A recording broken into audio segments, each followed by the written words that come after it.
ለካ ትልቅ ስራ ሰርቻለሁም ያልኩት በዚህ ነው፣ በጃንደረባው ትውልድ ነው። እንደገና ትልቁ ነገር የሰርግ መዝሙር በእኔ ነው የተጀመረው። የሰርግ መዝሙር ሐመልማል ወርቅም ምናምን በቃ ምን ትይዋለሽ፣ በቃ የሰርግ መዝሙር አማርኛ የሰርግ መዝሙር። እንደውም በተሰራው ዘጋቢ ፊልም ላይ በ60 ዓመት የዝማሬ ስራዎቻቸው 60 ሺህ ብር ብቻ ነው ያገኙት የሚል የተወሰነች ሀሳብ ሰምቼ ነበር። የጃንደረባው ትውልድ የሰበሰበው ጠፍቶ የሚቀረውን ነው። በቃ እዚህ ላይ ነው ትኩረት ማድረግ ያለብን። በፊትም የሚያስቀድሰውን አይደለም፣ ያ የሚያስቀድሰው አይደለም። በቃ ከተማዋን ሲዞር የሚያድር ወጣት ነው ነጠላ ለብሶ የመጣው። በቃ ምናልባት ከዚህ በኋላ የሚመጡ ይኖራሉ እውቅና የሚሰጡ። ፈለገ ጥበብ በየነ ድንቁ የ500,000 ብር ሽልማት እኔ ነው ሌላ ሰው ነው በስም ተመሳሳይ ፈለጉ። እርስዎ መዝሙር አድርገው ሰጥተውት ኪነ ጥበብ የቀደሰበት ስራ አለ ወይስ እንደዚህ አይነት አጋጣሚ ያሉት? የወርቅ ነው የተባለው እዛ ላይ የተነገረው።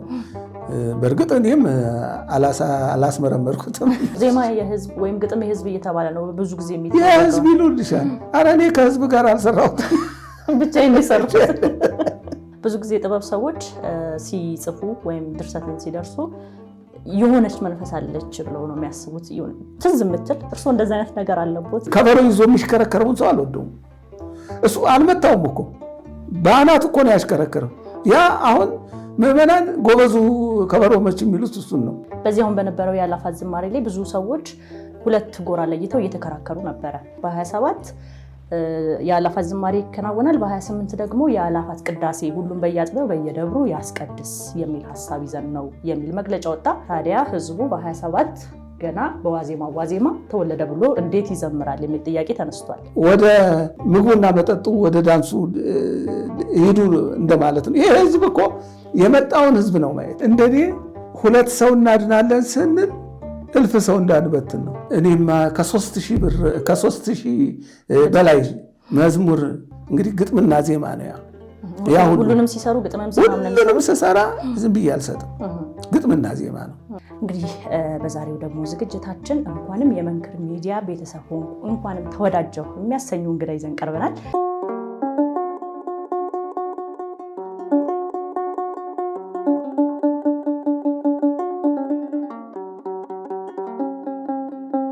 ሰላም ጤና ይስጥልን ውድ የመንክር ሚዲያ ቤተሰቦቻችን እንደምን አላችሁ? እንደምን ሰነበታችሁ? እንግዲህ በሚዲያችን የተለያዩ ጉዳዮችን ወደ እናንተ እናደርሳለን። ቤተክርስቲያንን የተመለከቱ ወቅታዊ ጉዳዮችንም እንዲሁ ወደ እናንተ እናመጣለን። እንግዲህ በዛሬው ደግሞ ዝግጅታችን እንኳንም የመንክር ሚዲያ ቤተሰብ ሆንኩ እንኳንም ተወዳጀሁ የሚያሰኙ እንግዳ ይዘን ቀርበናል። የዛሬ እንግዳዬ ማንነታቸውን ለእናንተ ከመግለጤ በፊት የተወሰነ ስራቸውን ልንገራችሁ። እንግዲህ እኒህ ሰው እሳቸው ዝም ብለው ኖረው ስራቸው ጊዜ ጠብቆ የገለጣቸው አንጋፋዎችን ያፈራው የኢትዮጵያ ብሔራዊ ቲያትር ቤትም ጎራ ያሉ በፊልሙ ዓለም በትወና የምናውቃቸው እንዲሁም ደግሞ በተለያዩ ሚዲያዎች ላይ በሚሰጡት ሂስ በቁጣቸው እኔ ደግሞ በግል ደግሞ በአንድ ስራ ቦታ ተገናኝተን የማውቃቸው ትሁት ሰው ናቸው። ይህን ሁሉ ስራ እንደሰሩ አያስታውቁም። እስቲ ማን ናቸው የሚለውን ደግሞ ከዝግጅቱ የምትከታተሉት ይሆናል። እንግዲህ በኪነ ጥበቡ ዓለም የሚጽፍ ወይም የሚደርስ የሚተውን ሂስ የሚሰጥን ሰው ሁለገብ ከያኔ ይሉታል። እኒህን ሰው ሁለገብ ከያኔ ለማለት ምን ያንሰናል? እኔ ብያቸዋለሁ። እናንተ ደግሞ ዝግጅቱን ስትከታተሉ ትሏቸዋላችሁ ብዬ ተስፋ አደርጋለሁ። የዛሬ እንግዳዬ ፈለገ ጥበብ በየነ ድንቁ ናቸው። እንዴት አሉ? ደህና ነኝ፣ እግዚአብሔር ይመስገን። እግዚአብሔር የተመሰገነ ይሁን። እንኳን ደህና መጡ። እንኳን ደህና ቆያችሁኝ። መልካም። እንግዲህ እርስዎን የገለጠ አንድ መድረክ በቅርቡ የተዘጋጀ ባሳለፍነው ወር በታህሳስ ወር ላይ የኢትዮጵያ ጃንደረባ ትውልድ ላይ ባደረገሉት የእውቅና ሽልማት ላይ ነው ያወቅነው ብዙዎቻችን እና እንግዲህ ከዛ በፊት የምታውቋቸው ተመልካቾች ልትኖሩ ትችላላችሁ። ግን በብዙሃኑ ዘንድ ይህ መድረክ ነው ያስተዋወቃቸው። ከበኩረ መዘምራን ኪነ ጥበብ ወልደ ቂርቆስ የዝማሬ ስራዎች ጀርባ ስማቸው በብዛት ይነሳል። እንግዲህ ለእኔ በግል እንደነገሩኝ ለበኩረ መዘምራን ኪነ ጥበብ ወልደ ቂርቆስ ወደ 50 የሚጠጉ የመዝሙር ግጥሞችን ከነዜማው እንደሰሩላቸው ነው የነገሩኝና እንግዲህ ተመልካቾችም ከእርሶ ጋር ከምናደርገው ቆይታ ብዙ ነገሮችን ይይዛሉ ብዬ ተስፋ አደርጋለሁ። እንግዲህ ለመነሻ እንዲሆነን ይህ ዝግጅት ይህ መድረክ ነው እና እርስዎን ወደ ህዝብ ያመጣሁት የተሰጡት እውቅና ላይ ምን ተሰማዎት ከሚል ልጀምር እስኪ። በጣም የሚገርም ነው። እኔ እንግዲህ በአንድ ቅዳሜ እሁድ ለቅዳሜ በዋዜማው ስልክ ይደወላል። ወደ 3 ሰዓት ይሆናል እና ይደወላል። አነሳው። ያው ሰላምታ ተለዋወጥን። ነገ በ5 ማለት ነው። በ5 ይሄ የተደወለው በ4 ነው ማታ። ነገ የበኩረ መዘምራን ኪነ ጥበብን እውቅና ስለምንሰጥ እርስዎም መገኘት ስላለቦት በዛ እንዲገኙልን በፕሮግራሙ አደራ እንዳይቀሩ አደራ ብሎኝ ይዘጋል። ያ ማነው? ሄኖክ ነው፣ ዲያቆን ሄኖክ ነው። እና ያን እሺ ብዬ እኔ ደግሞ እንደ ቀላል ነገር ነው ያየሁት። ብሄድም ባልሄድም ለፕሮግራሙ ምንም የማመጣው ለውጥ የለም። እኔ እንግዲህ ሁልጊዜ እንግዲህ እስከዛሬ ራሴን ቀብሬ ነው የኖርኩት። እንግዲህ አምላክ ባወጣው ጊዜ ወጣ ብቻ እና ብዬ ወደ ቤተክርስቲያን ሄድኩ። በዛው ደግሞ ሰንበቴ ቤት ሄድኩ። ሰንበቴ ስላለኝ ለካ ሾፌር ተልኮ ቤት አጠገብ ቆመዋል። ስልክ ይደውላል። ስልኩንም አልያዝኩም። የሚገርምሽ ነገር ቤት ጥየው ቻርጅ ሊያደርግ እንደሰካሁት እዛው ትቼው ነው የሄድኩት። ስልክ ይደውላል። በኋላ እነሱም ቤተክርስቲያን ናቸው። ልክ እንደመጡ እንደዚሁ ይደውላል። ሲደውል ያነሱታል። ፈለገ ጥበብን ፈልጌ ነው አምጣ ተብዬ ሲላቸው ውይ ቤተክርስቲያን ነው ስልኩን አልያዘም ደግሞ እዚሁ ነው ያለው አሉና እሺ ቆይ እናፈላልገዋለና ብለው አሁን አጠገቤ አብሮኝ ለዛ ሰንበቴ የታደመውን ሰው አንዱን ይደውሉለታል። ሲደውሉለት ኧረ በጣም ይፈለጋሉ ይምጡ ናበለው ይሉታል። ወዲያው ጠራኝ። አሁን ልብሴን ያው የቤተክርስቲያን ልብስ ነበረ እና ምንም ያው የሥራ ልብስ ነውና እንትን ያለበትን ነግሮኝ መኪናው ውስጥ ልገባ ስል ካባ የለዎትም አለኝ። እንዴ ያስፈልጋል አልኩት። እና አለኝ እኔ ብዬ ተመልሼ ሄጄ ለብሼ መጣሁኝ። ለብሼ መጣሁ። ገባን፣ ሄድን አድዋ 00 ነበር ፕሮግራሙና አዳራሹ መግቢያው ህዝቡ ይገባል። የህዝቡ መግቢያ የተለየ ነው፣ የምዕመኑ መግቢያ እና በላይ በኩል በጓሮ በኩል ፖሊስ ቆሟል። ፌዴራል ይመስለኛል ቆሟል። በዚህ እኮ አይገባም በዛ ነው አለው። አይ ቪአይፒ ሰው ይዣለሁ አይለዋል። እንዲህ ምን ማለቱ ለመግቢያ እንዲሆነው ነው ወይስ ሲያመካኝ ነው ብዬ እንትን አልኩኝ። አይ እንደሱ ከሆነ ውስጥ ደውልና ይደውሉልኝ አለ። ደወሉለት። ይግቡ በዚሁ ነው መግባት የሚችሉት አሉ። ስንገባ በቃ የታላላቅ ባለስልጣናት ፎቶግራፍ ያለበት መሬቱ እንትኑ ምንጣፉ የሚያሰምጥ የተለየ በቃ ክፍል ውስጥ ይዞኝ ገባ። ያ መቆያ ነው እንግዲህ እንደ ሳሎን ይመስለኛል። እዛ ቀድሜ ነው እኔ የደረስኩት። ኋላ ኪነ ጥበብ መጣ። ኋላ ደግሞ ሊቀ ሊቃውንት ስምዐኮነ የሚባሉት እሳቸውም ተጋብዘው ነበረ። መጡ። ሶስታችን ቁጭ አልን። አሁን ቁጭ ብለን እየተጫወትን ህዝቡ ፕሮግራም ሊጀመር በቃ አዳራሹን ጢም አድርጎ ሞልቶታል። እና አሁን በጸሎት ሊከፈት ነው ብሎ አንዱ መጣና እንሂድ ተባለ። መንገድ ስንጀምር ወደ አዳራሹ ልንገባ ስንል አጀቡ ጥሩምባው ምኑ በቃ በኩረ ኪነ ጥበብ ከፊት ከፊት ይሄዳል። እኔ ከኋላ እከተላለሁ እና እንጂ ይለኛል። እኮ በዓል እኮ ያንተ ነው። አላወቁም። እከተለዋለሁ። እሱ ይሄዳል። ከዛ አዳራሹ ስንሄድ በቃ ህዝቡ እንትን ገደል የሚፈርስ መስሎ ብድግ አለ እና በቃ የተለየ እልልታ ሆነ። ያው ከተመደበልን ቦታ ላይ ቁጭ አልን። እንግዲህ 3 ተናጋሪዎች ናቸው የተሰጣቸው ሰዎች። 3ቱ ተናጋሪዎች ኤፍሬም የኔሰው እና ትምህርቱን የሰጡት ሊቀ ሊቃውንት ስምዐኮነ መላክ ናቸው። እሳቸው ትምህርቱን ሰጡ። እንዳለቀ ሽልማት ፕሮግራም ተዘጋጀ። ፕሮግራሙ ዜማው፣ መዝሙሩ እሱን እንግዲህ ያለፍኩት ነው። በጣም የተለየ ነበር ጥናቱ።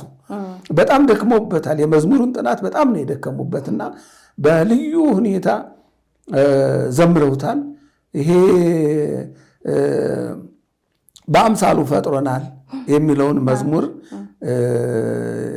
ለኪነ ጥበብ የሰጠሁትን እሱን በማህሌት መልክ በጸናጽልና በከበሮ እንደ ጽፋት እንትን እያሉ እየጸፉ በቃ በተለየ ተመስጦ በተለየ ቅላጼ አቀረቡት። በእውነት እንባ በሚያመጣ ሁኔታ ነው ያ መዝሙር አቀራረቡና እንግዲህ ሁሉን ልለፈውና ወደ ሽልማቱ ደረስ። ሽልማቱ ላይ ያው የኪነ ጥበብ በእውነት ደስ ነው የሚለው። እንደ ዝናብ ነው የወረደው። መኪናው፣ የኢየሩሳሌም ጉብኝቱ፣ የሆስፒታሉ ነፃ ሆስፒታል እና የተለያየ ያው የገንዘቡ በጣም ብዙ ደስ የሚሉ ነገሮች ደግሞ ደክሞበታል። አሁን ደግሞ በዚህ ሰውነቱ ጊዜው ሲደክም ይሄ መድረሱ እጅግ በጣም ደስ የሚያሰኝ ነው። በቃ አሁን እፎይ ብሎ በጎኑ መተኛት ይችላል። አይ ለኢኮኖሚ ይህን ከየት ላመጣ ነው፣ ይህን ምን ልለብስ ነው፣ ምን ልጫማ ነው የሚል ሀሳብ ከአሁን በኋላ እንግዲህ ተወገደ ብዬ ነው እንትን እምለው እና ያ እንዳለቀ ፈለገ ጥበብ በየነ ድንቁ የ500,000 ብር ሽልማት እኔ ነው ሌላ ሰው ነው በስም ተመሳሳይ ፈለጉ። ህልም መሰለኝ። በቃ አለ አይደል እንዲህ ድንገተኛ ነገር የሚያደነዝዝሽ ድንዝዝ አልኩኝ። ኋላ ወደ እንዲሁ ብቻ ተገፋፍቼ መድረክ ወጣው። በቃ ከኪነ ጥበብ ጋር ተሳሳምን። ወዲያው አንድ ሊቀ ጳጳስ ነበሩ። እሳቸው በቢልቦርድ ተሰርቶ ነው። ቢልቦርድ ነው ይሄ በእንትን ቼኩን ነው የሚሉት። ቼኩ በሱ ላይ ተጽፎ እና ያን ውሰድ አሉኝ። ያው ከጳጳሱ ግር ስሜ ያን ተቀበልኩ። እንደገና ደግሞ የወርቅ ብዕር ምን እሱን ላነሳለሁት ነበረ። በኩረ ዘማሪያን ናቸው እሱን የሰጡት አይደለ? አይ ከነሱ ናቸው። ከሳቸው እጅ ሲቀበሉ ለሳቸው እጅ ነው እንጂ የነሱ ነው። ያው ብሩት ወርቅ ነው አይንጠፍ ነው። እንደውም እሱ ለብዙዎች አሁን በግጥምና ዜማ ስራ ላይ ላሉ መዝሙርን ለሚሰሩ ወጣቶች እንዲሁም ደግሞ በዝማሬ አገልግሎት ረጅም ጊዜም ላገለገሉ እንደዚህም ቀን ያነሳል እንደዚህም ለካ የውቅና ጊዜ አለ የሚለውን ተስፋ እንዲያደርጉም ጭምር የሚሆን ሽልማት ነው ብዬ ነው የማስበው። ምክንያቱም ትልቅ ማስታወሻ ነው፣ ተቀምጦ የሚታይ ነው። ያንን ባዩት ቁጥር እርሶ የሚያስቡት ምንድነው? ከዚህ በፊት የሰራዋቸው ስራዎች ለካ አንስተውኛል የሚለውን ጥሩ ማስታወሻ ይሆናል ብዬ ተስፋ አደርጋለሁ። እና እሷንም እስቲ ያንሱልኝ የብዕሯን። እውነትሽን ነው። ብዕሯ በጣም ታምራለች። እንግዲህ ያው ቅብ ይመስለኛል ብዕሩ ሁኔታ የወርቅ ነው የተባለው እዛ ላይ የተነገረው። በእርግጥ እኔም አላስመረመርኩትም። ምንም ይሁን ያን ተሰጠኝ። በጣም በእውነት ሰርፕራይዝ ነው የሆንኩት። በቃ አሁንም ደግሜ ከኪነ ጥበብ ጋር እሳሳማለሁ። አሁንም ደግሜ ልጆቹ ተቀበሉኝና ያን ቢልቦርዱን ይዘውት ወረዱ። እንግዲህ በእውነት ምንድነው ይሄ አድራጎት አንገት ያላቸው ሰዎች ናቸው ይሄን ያሰቡት። ማለት አንገት ማለት አዝሮ ማየት ማለት ነው። ወደኋላ እንዲህ ካላለ ዋጋ የለም። ከኋላ ካላየ ዝም ብሎ የፊቱን ብቻ እየረገጡ ማለፍ ነው። ያ ሳይሆን አዝሮ ማየታቸው፣ በብስለት እኔን መምረጣቸው። እንግዲህ እኮ 1 2 3 ጊዜ ኪነ ጥበብን እውቅና ተሰጥቷል። እንዲሁም የሆኑ ሰዎች እንዲሁ ተሰባስበው ይሆናል። ያን ጊዜም ምንም አላሰቡኝም። ያው እንደውም በፕሮግራሙም አልተገኘሁም፣ አልተጠራሁም ነበር፣ አልተጋበዝኩም ነበር፣ እንዳለውም አይታወቅም። እና ያን ሁሉ ማለፍ ይችሉ ነበረ። ግን ትልቅ የጃንደረባው ትውልድ በጣም እንግዲህ እግዚአብሔር ይሁነው በእውነት እኔ አመስግኜ ይህን ያህል ላላረካ እችላለሁ። እንደው ግን በጸሎቴ ቅድመ እግዚአብሔር ደርሶ እነሱን ያጠንክራቸው ነው ምለው እና ያ ያስደንቀኛል፣ ያስገርመኛል በጣም እንዴት ሊያስቡት ቻሉ? ሰው እኮ ትንሽ ስራ ሰርቶ በጣም ቲፎዞ አለው። በጣም ያቺ ተጋና በቃ አሁን እንግዲህ እንትና ማናቸው ኢሳይያስ አለሜ እንደ ቸርነትን እንትን አሉ። ያው ኋላ እኛ እንትን ያልነው አቃና ነው አንዳንዱን ነገሮች እና እሳቸው አንዲት መዝሙር የደረሱት ይኸው ስማቸው እስካሁን አለ። እንግዲህ ያ ጥሩ ነገር ነው። ጥሩ ነገር አይደለም ማለት አይደለም፣ ጥሩ ነው። ያው እንደ ጸሎት እንደ ቅዳሴ እንደ ሰዓታት ሆኖ እየተጸለየ ነው። ይሄ ትልቅ አበርክቶ ነው እና እንግዲህ በዛች በአንዷ ይህን ያህል የተጋነነ ምስጋና ሲኖር እኔማ ከ3,000 በላይ መዝሙር እንግዲህ ግጥምና ዜማ ነው ያ ሁሉንም ሲሰሩ ሁሉንም ስሰራ ዝም ብዬ አልሰጥም። ግጥምና ዜማ ነው።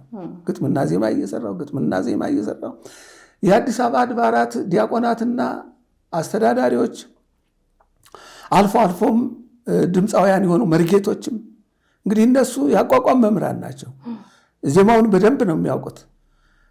የማቀናበሩ ከአማርኛው ጋር የማዋሃዱ ችግር ነው ወደ እኔ ሊመጡ የቻሉት።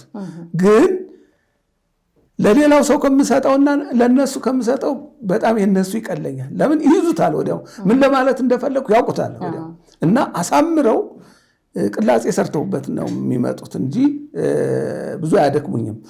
ሌላው ግን አይ ከበደኝ ብሎ የሚመልስልኝ አለ። እንደገና አቅልዬ እንደው ተራ ነገር ተራ ዜማ ልበለው እንትኑ አይምሮ ሳይቀበለው ዘምረው ብዬ የምሰጠው ነገር አለ። ግን እመክረዋለሁ። የለም ቤተክርስቲያን ብትመላለስ ዜማዎች ብትሰማ ጥሩ ነው። ይሄ እኮ አሁን ይሄን እንደምንም ብለህ ዘምረው ቢሆን ዘመን ተሻጋሪ ይሆን ነበር እለዋለሁ እና ኪነ ጥበብም እንደዛው ነው። ያን መዝሙር ስሰጠው ተመልሶ አይመጣም። ይሄ እንዴት ነው አይልም። ምን ለማለት እንደፈለኩ ይገባዋል። ዜማውን ነው አሁን ግጥሙ ላይ ሳይሆን ዜማው ላይ ነው። አሁን የዜማ እንትኖች ግጥም ሰርቶ የሚሰጠው መዝሙር ሰርቻለሁ ማለት አይችልም። ለምን ገና ትልቁ ስራ ይቀራል። እኔንም የሚያደክመኝ ዜማው ነው። ግጥሙ ምንም አያደክም። ግጥም እንዴ እኔ እናትም ትገጥማለች እና ግጥም ማንም ሰው ይገጥመዋል። ያው የጠጣርነቱ፣ የክብደቱ፣ የቅለቱ ያ ነው ጉልበት መኖሩ፣ ጉልበት ያለው ግጥም መሆኑ ነው እንጂ ከሰው የሚለያየው ግጥም ሁሉም ይገጥማል። ግጥም ቀላል ነው፣ ግን ዜማው ግን ከባድ ነው። ከየት አመጣው? መነሻ ያስፈልጋል። ከሰዓታቱ ነው፣ ከማህሌቱ ነው፣ ከቅዳሴው ነው። እሱን ሰምቶ አይ በዚች ዜማ ብሰራባት ጥሩ ነው ብዬ እመጣለሁ። እንዲህ በድንገት ነው የሚመጣለው። በቃ በድንገት ያቺ ብልጭ ትልልኛለች፣ እሷን አጎለብታታለሁ እና በዚህ መሰረት ነው የምሰራውና ወደ ስራዎቹ መለስ እንላለን። ግን ረዘም ወዳለው ታሪኩ ከመግባቱ በፊት አላወቅኑትም። አሁን እቺ መድረክ ገለጠችሁት፣ ለህዝብ አስተዋወቀችሁት። ከኪነ ጥበብ ዝማሬዎች ጀርባ ያሉ ማን እንደሆኑ ታወቁ። ግን እንደው ፈለገ ጥበብ የክብር ስም ነው። ፈለገ ጥበብ በየነ ድንቁ ብለን ማናቸው ብንባል የምንሰጠው ምላሽ ምንድን ነው? የት ተወለዱ? የታደጉ? ወደ ኪነ ጥበቡ ዓለም እንዴት ገቡ የሚለውን እናንሳ እስኪ። አመሰግናለሁ። ታሪክ ወሰደኝና በዛው ጭልጥ ብዬ ሄድኩኝ። እውነት ነው። እንግዲህ ስሜ ፈለገ ጥበብ በየነ ድንቁ ነው።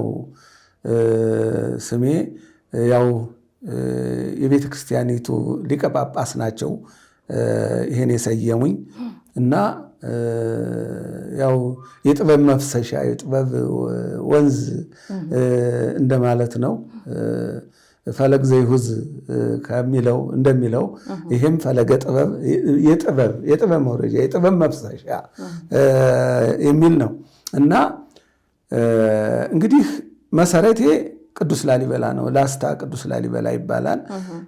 ከዛ ከ10 አብያተ ክርስቲያናት የነሱ ሊቀ ዲያቆን ነበርኩ። ሊቀ ዲያቆን ሆኜ አገልግያለሁ። እዛው ተምሬያለሁ። እዛው ዜማም ተምሬያለሁ። እዛው ቅኔም ሰዋሰው አጥንቻለሁ፣ ተምሬያለሁ።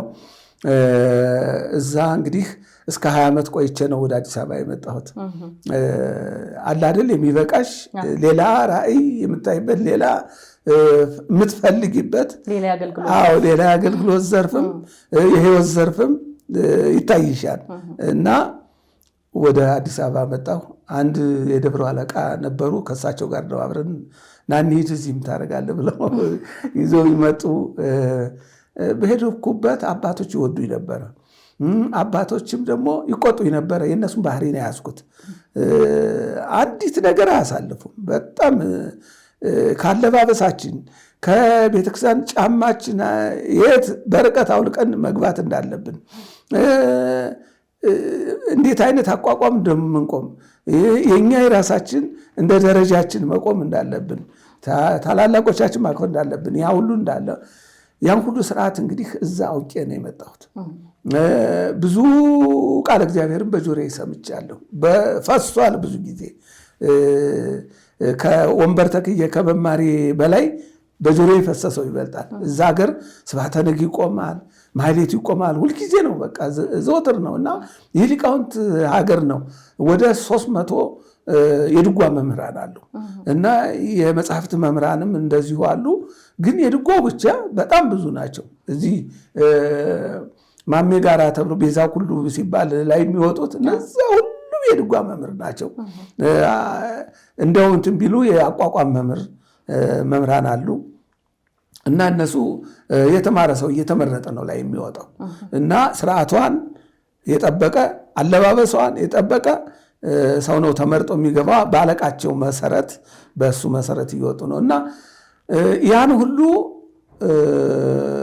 የምናከናውነው እኛ ነበርን። በዛን ጊዜ በጣም ስሉጥ ነበርን፣ በጣም ፈጣኖች ነበርን እና እድሜም አለ። አሁን እንግዲህ እዚህ መጣሁ። ያው ምስካየ ኅዙናን ገባሁኝ። ምስካየ ኅዙናን ያ ይዘውኝ የመጡ አባት የእሳቸው ገዳም ነው የመሰረቱት ነው። መምህር ተክለ ማርያም ገብረ ማርያም ይባላሉ። ያስተዳድሩ ነበር እዚህ ምስካየ ኅዙናን እና ሲመጡ ያው ቦታቸው ተሰጣቸው፣ እዛው ይኖራሉ እና እኔም በዛው ገባሁ።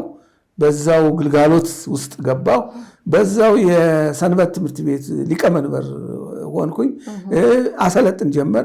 ቲያትር እደርሳለሁ፣ ስነ ጽሁፍ እደርሳለሁ፣ ግጥሙን እደርሳለሁ፣ እዛ አቀርባለሁ። ሌሎችን ወጣቶችን እንደዚህ ነው የሚገጠመው፣ እንደዚህ ነው የሚጻፈው። ድራማ ደግሞ ተውኔት አለ እንግዲህ በሰንበት ትምህርት ቤት እነሱ ከላይ ይወጣሉ። ውረድ እንደሱ አይደለም፣ እንደገና ተመለስ፣ እንደገና ውጣ ማድረግ ስራ ማለት ነው። እሱ ሁሉ እንግዲህ በትምህርት ቤት ሳይሆን እንዲሁ ያገኘሁት ነው። በልምድ እንትን መስለህ መምጣት አለብህ። ራስህ ደግሞ አምነህበት ነው ለህዝብ ማስተላለፍ ትችለው። አንተ ሳታምንበት አይሆንም። ይሄ እንደ ጥናት ነው የሚሆነው እና እላቸዋለሁ። እንግዲህ በዛ መድረክ ላይ ብዙ ጋዜጠኞች አውጥቻለሁ። በእውነት እነ ተመስገን አፈወርቅ እዛ ያደጉ ናቸው። እነ ሱራፌል አሁን ዶክተር ሆነዋል። እነ ሱራፌል ወንድሙ ይመስል እነ ቶማስ በየነ አሁን የማስታወቂያ እንትን ባለቤት ሆነዋል እና ብዙዎቹ ጋዜጠኞች አሉ እና ያሬድ ጋዜጠኞች የሚባሉ ውጭ ሁሉ ሄደዋል። የሬዲዮም የቴሌቪዥንም ብዙ ልጆች ተምሮ ማስተማር ውስጥ እዛ ነው እንግዲህ እዛ ያው ምን አለ ምን ወረቀት አለ ምናምን የለም። እዛ ችሎታ ብቻ ነው የምታሳየው፣ በተግባር ነው በቃ ችሎታሽን ነው የምታቀርቢው። እዛ የሚዘምረው ይዘምራል፣ እንደዚህ ነው እና እኔም ከዛ አንጻር ነው በቃ ምንድነው ያለኝን ውስጥ የሚገፋኝን ነው ማወጣው የነበረው እና በዛ እንትን አልኩ። ያው ቤተክርስቲያንም አገለግላለሁ። እንግዲህ የቤተክርስቲያን ደሞዝ ያን ጊዜ በጣም የወረደ ነበር። እንደገና ሰውም ብዙም ትኩረት አይሰጠውም። የቤተክርስቲያን ሰው ይሄ ቄስ ነበር የሚባል የነበረው።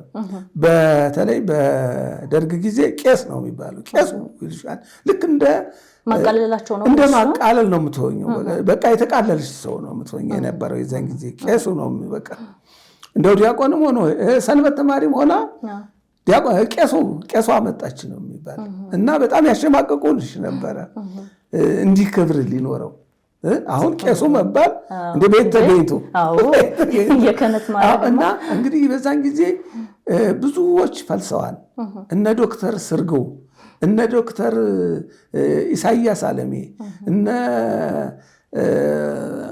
ኧረ ብዙዎች እነ ሲራቅ ታደሰ የቤተ ክርስቲያኑ ሊያስተዳድራቸው ስላልቻሉ የመንግስት ነበር የዛን ጊዜ የሚፈለገው እና የስራ ቦታ ለመቀየር ማለት ነው።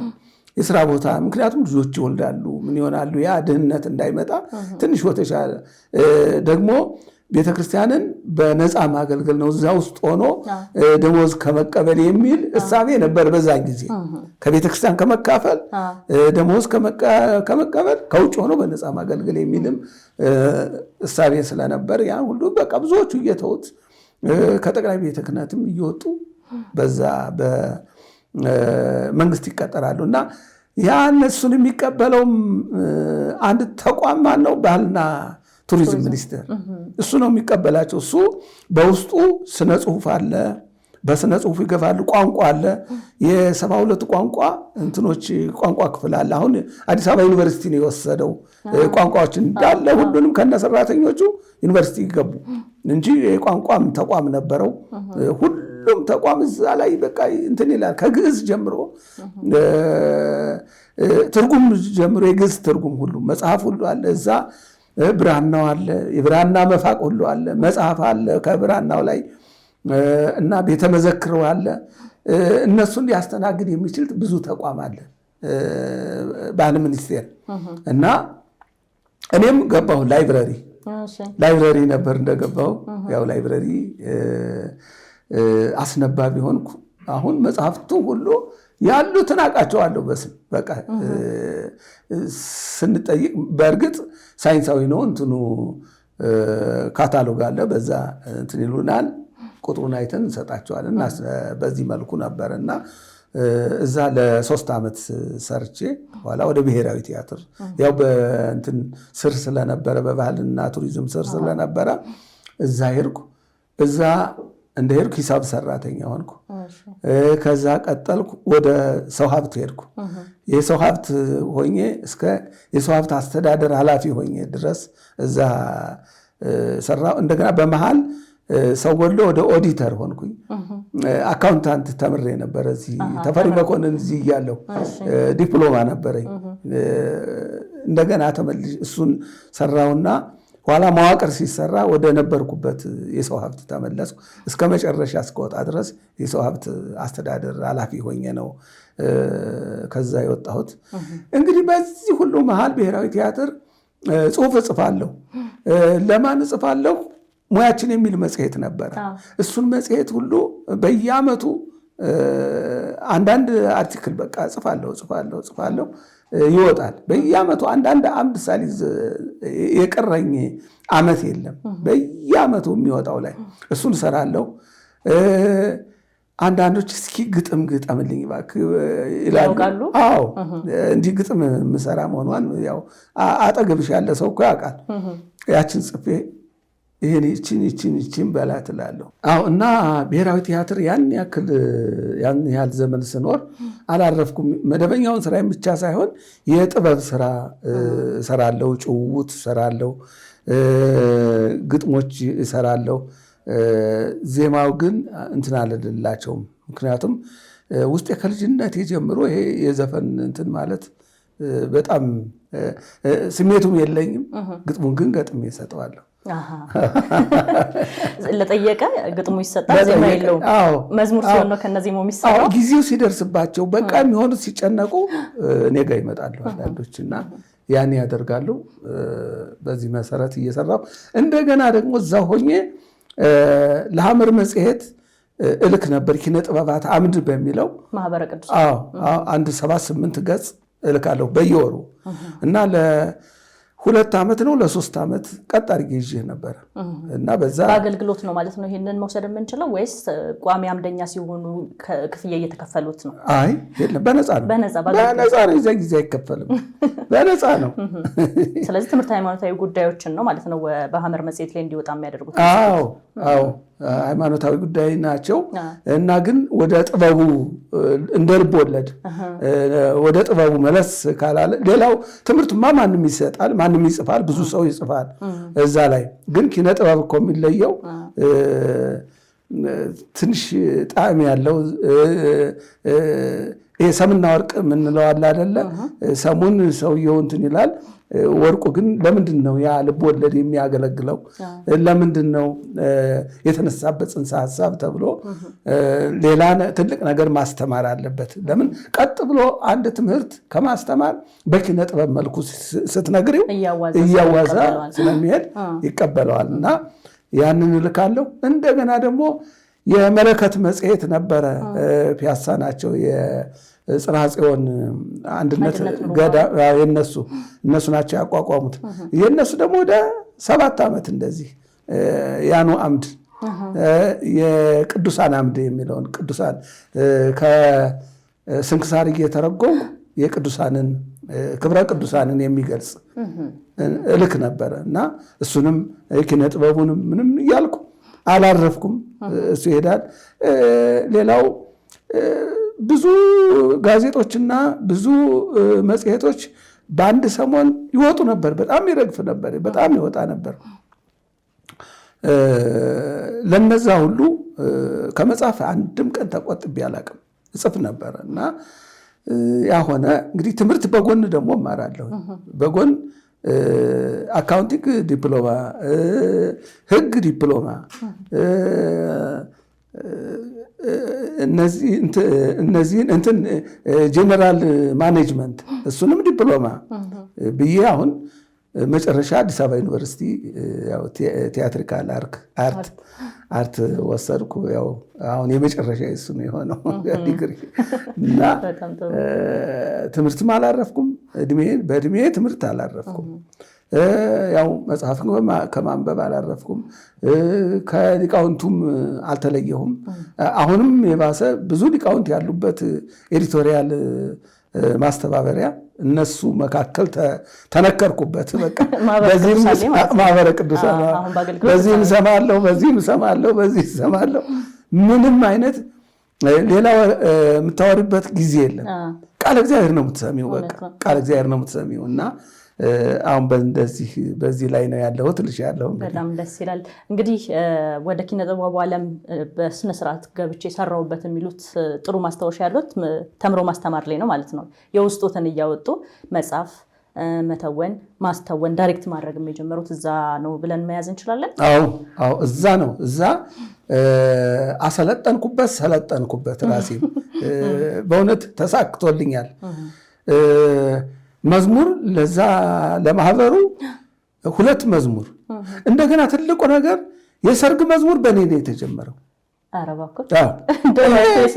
ሐመልማል ወርቅ ምናምን በቃ ምን ትይዋለሽ? በቃ የሰርግ መዝሙር አማርኛ የሰርግ መዝሙር ይሄ የግዕዙማ የቅዱስ ያሬድ አለ የግዕዙ ወረብ እሱም ማለት አይደለም። አማርኛ ወረብ የሰርግ መዝሙር እኔ የጀመርኩት። አንድ ሙሉ ካሴት ነው እዛ መዘምራን እንትን ብለው ያቀረቡት የሰሩት። እና እኔ ይገርመኛል። ግን ያ ሁሉ እንትን ብዬ እኔም ትልቅ ስራ የሰራው አይመስለኝም። ዝም ብሎ አላሪ የዘወትር እንትን አድርጌ ለመድኩት እንጂ። አሁን እኮ ይሄን ያህል አድጓል እንዲህ ብዬ እኮ ማደጉንም ያየሁበት የተረጎምኩበት በጃንደረባው ትውልድ ነው። በቃ ራሴን ያየሁት ለካ ትልቅ ስራ ሰርቻለሁም ያልኩት በዚህ ነው። ከዛ በፊት አላውቀውም ነበር ምንም አይነት እንደው እውቅና እንኳ ወይም እንዲህ ያድርጋል። አንድ ጊዜ የቁርባን ክቡር ነው የሚል መድኃኔዓለም እሱ ሊቀ ጳጳሱ ጠሩኝና እባክህ እስኪ እዛ መርጌቶች የሉበትም ስለሌሉበት ማህሌት የለውም እና በመዘምራን ነው ያው በቅዳሴ ብቻ ነው ተቀድሶ እንትን የሚለውና ቅዳሴ ወርደው ድርገት ሲመለስ የዛን ጊዜ ጸጥ ነው የሚባለው እስኪመለሱ ድረስ እስኪያሰናበቱ ድረስ እና አንድ እስቲ ከመልካ ቁርባን እንትን ብለህ አስጠንተህ ልጆቹን አቅርብልኝ አለኝ። ትልቅ ክብደት በጣም ከበደኝ። እሳቸው ብዙ ሰው ያውቃሉ። በአታም ነበሩ። ብዙ ሊቀ ሊቃውንት ሆነው አቡነ ማቴዎስ ይባላሉ። ብፁዕ አቡነ ማቴዎስ በጣም ትልቅ ሰው ናቸው። ለእኔ ግን ትልቅ ቦታ ነው የሚሰጡኝ። እኔ ለምን እኔ እንጃ ግንባሬ እሳቸው እንዴት ከእሳቸው ጋር እንደተገናኘ አላውቅም። በጣም ነው የሚወዱኝ የነበረው። እንግዲህ አገራችንም አንድ አይደለም። ከላስታ ነው የመጣሁት።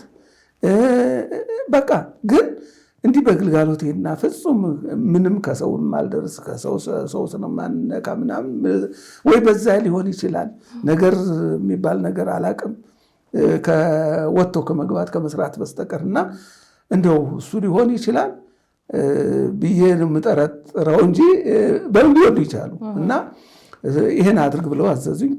እሺ አባታችን ብዬ እጅ ወጣሁኝ። ኋላ በሳምንቱ መዘምራንን ሰበሰብኩ። ሌሊት አደርኩበት ግጥሙን ሁለት ግጥም የመግቢያና የመውጫ ሁለት ነው። ኑ እንቅረብና ይህ ቁርባን ክቡር ነው የሚለውን እሱም መዝሙር ነው። ለምን በጣም አከበድኩት። አንደኛ ያዘዙኝ ሰውዬ ትልቅ ሰው ናቸው፣ ምሁር ናቸው፣ በጣም አስፈሪ ሰው ናቸው ብታዩ። ወይ ይሄ ነው እንዴ ነው የሚሉሽ ካልሆነ በጣም ተጨንቀውበት ያመጡትን ስራ ተጨነቁ። እንደሱ እንዳይሆን ብዬ ኋላ ግጥሙን ጻፍኩት። ግጥም እኔ በቀን እስከ 20 መግጠም እችላለሁ። እንደው ቢያንስ እንደው ሲሆን ከዛ በላይ ሄዳለሁ። ግጥሙ ቀላል ነው። አሁን ዜማው ከየት ይምጣልኝ? ኧረ እንደው ብገላበጥ ቁጭ ብል ብቆም ዜማው እንዲህ አይነት ነገር እንዲህ ያስቸግራል። እንዲህ አሁን እኮ በጣም አፈጥናለሁ እና አስቸገረኝ። ኋላ ቅዠትም ይሁን ህልምም ይሁን እንጃ ብቻ እንደ ትንሽ እንደዚህ ብዬ ስናፕ አድርጌ ትንሽ ወሰድ አደረገኝና በር ላይ አንድ ሰው ቆሞ የሚጮህ ይመስለኛል። የገደል ማሚቶ እንደሚገርምሽ ነው። ቅዠት ወይ ሊሆን ይችላል። መቼም ህልም ለእኔ መቼም አይመጣም። እንደው ያጮሃል። የገደል ማሚቶውን ሆኖ አፋፍ ላይ ሆኖ እንደሚል እንደዚህ በለው ይለኛል። እና ወዲያው ብድግ አልኩኝና ቴፕ ሪከርደር አለች። እሷ በቃ ስታንድ ባይ ናት። ሁልጊዜ ያለችኝም ሀብት ንብረትም እሷ ናት። እሷና አልጋዬ ናት። እና እዛ ሙዚቃ ይዝናን የተሰጠችኝ ቦታ አለች። ያችን ቤት በእውነት እድሜያቸውን ሰብ ያድርገው እንጂ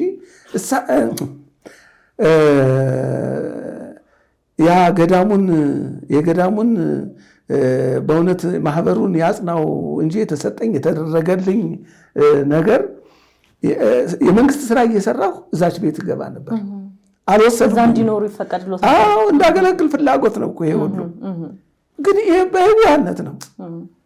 እኔም አክብቼ አላየሁት። አሁን ሳስበው ግን የምሰራው የመንግስት ስራ እነሱ እንዴት ፈቀዱልኝ? አግብቼ እስከወጣ ድረስ ነው የአልጋ ይመጣልኝ ቤቴ ድረስ በእነሱ መኪና እና ያ ቤት ተሰጥቶኝ እዛ እየኖርኩ አሁን መዘምራንን ያው አዘጋጀሁ፣ አዘመርኳቸው፣ ዘመሩት። እንዴት ነው ጥሩ ነው አልኳቸው። ኧረ በጣም ጥሩ ነው። ይህ ቁርባን ተሰራ ማለት ነው። ይህ ቁርባን ተሰራ ነው እንቅረብ የሚለው ተሰራ። ኋላ በሳምንቱ ነው እንግዲህ የምንገናኘው።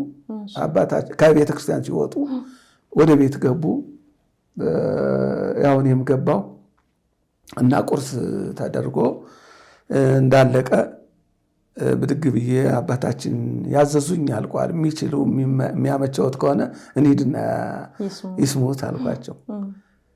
ደህና አሉና ወዲያው ልብሳቸውን በእንትን አላሉም። ያ ካባ ብቻ ነው ያወለቁት እንጂ ያን ደረብ እንትኑን ይሄን ቀጸላውን አለ አይደለ ላይ የሚለበሰው እሱን አደረጉና ወጥተው መጡን።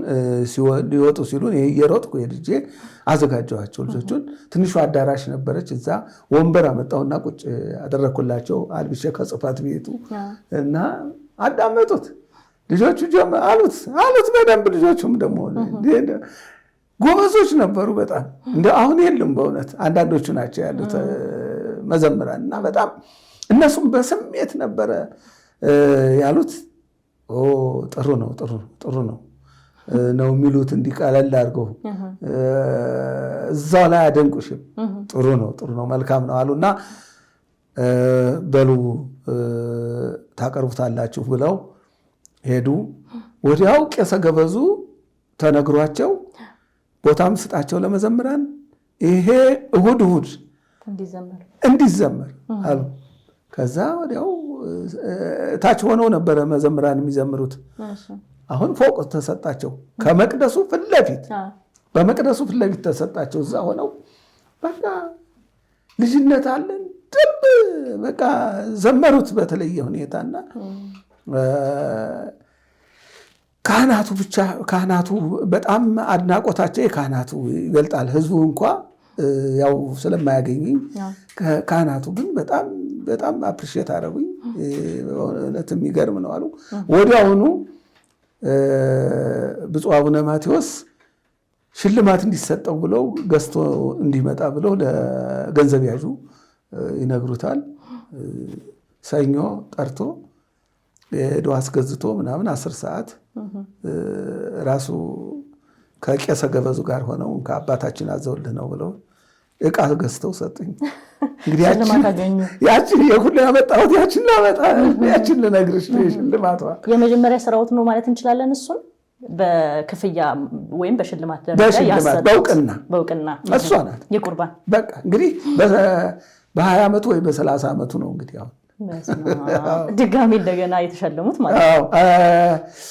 ደግሞ ማልዘነጋው ማህደረ ስብሐት ልደታ አንድ ከሱዳን የመጡ የቤተ ጊዮርጊስ የሚሏቸው ማህበር አለ እና ያው ከሰንበት ትምህርት ቤቱ ጋር ነው እንትን የሚሉትና እዛው አዳራሽ አንድ ይሄ ወርቅ ጉልጉል ካባ አለ አይደለ ለነሱ መዝሙር ሰርቼላቸው ነበር። እንዲሁ ባላሰብኩት ጊዜ ጠርተው እዛ በተሰበሰበው ህዝብ እናንተ መካከል ያቺም ትልቅ ዋጋ ስላላት እሷን ማንሳት ግድ ይለኛል እና ያቺን ሸልመውኛን ያን ካባ አሁንም አለ ቤቴ። አንዳንድ ጊዜ ክብረ በዓል ሲሆን ይዤው የምወጣው ካባ እሱ ነው እነሱ የሰጠኝ። እንግዲህ ይኸውልሽ በቁጥር ናቸው አልፎ እየዘለለ ማለት ነው። አሁን ዕለት ምናልባት የአላፋት ዝማሬ ላይ ያየኑት በካባ ነው። እግዚአብሔር ይስጥሽ እሱ ነው እሱ እውቅና ሰጥተው ነው ያን የሸለሙኝና ያን በጣም እኔ በዛን ጊዜ እንዴት እንደመረኳቸው እንዴት እንደ ትልቅ ነገር እውነት መኪና አድርጌ ነው የወሰድኩትና በጣም ነው ያደነኳቸው። ሐሳቡ ነው አይደል? እንዲህ አይነት ሰዎች አሉ እንዲህ አይነት እንጂ እኔ የምጠብቃቸው ብዙ ነበር። ብዙዎች አሉ፣ ብዙ ማህበሮች አሉ፣ ብዙ ጠቅላይ ቤተ ክህነት አለ፣ ሀገረ ስብከት አለ። ምክንያቱም ለሰንበት ተማሪው እኔ ነኝ መርሁ፣ እኔ ነኝ ያ እየተበተነ ያ መዝሙር የጥምቀት የልደት የሚዘመረው መዝሙር ይሄ የደመራ ዕለት አየሽው ደመራ ምናምን ዝም ብሎ የጎዳና የአደባባይ መዝሙራት ሁሉ እና ያ አእምሮ እንትን ያለው ቢኖር የአዲስ አበባን ሰንበት ትምህርት ቤቶች መዝሙር እኔ እንዳገዝኩ መቆጠር ነበረበት የሚል ነው እንትኔ። ምናልባት ከዚህ በኋላ የሚመጡ ይኖራሉ እውቅና የሚሰጡ። መልካም እንግዲህ እኛም የምናውቀው በበክሮ መዘምራን የተዘመረውን የቁርባን የሚለውን ዝማሬ ነው። እርሶ ደግሞ መጀመሪያ ተምሮ ማስተማር ላይ የነበሩ ዘማሪዎችን እንዳዘመሯቸው አሁን ታሪኩን የነገሩኝና ወደ ኪነ ጥበብ ወልደ ቂርቆስ እንዴት ሄደ? ከሳቸው እስከ የተገናኛችሁበት አጋጣሚ እንዴት ነበር ያስታውሱታል? አዎ እንግዲህ በአንድ ወቅት የመድኃኔዓለም የምስካየ ኅዙናን መድኃኔዓለም ዲያቆን ያገባል። እሱ የእሱ ሰርግ መቼም እዛ ውስጥ ዲያቆንም አገባ፣ የሰንበት ተማሪም የማህበሩ አባልም አንዱ አገባ። ለእያንዳንዱ የሰርግ መዝሙር አንዳንድ እንደ ሽልማት ትሰጣለሁ። መዘምራን ያን ዘምረው ነው የሚቀርቡት።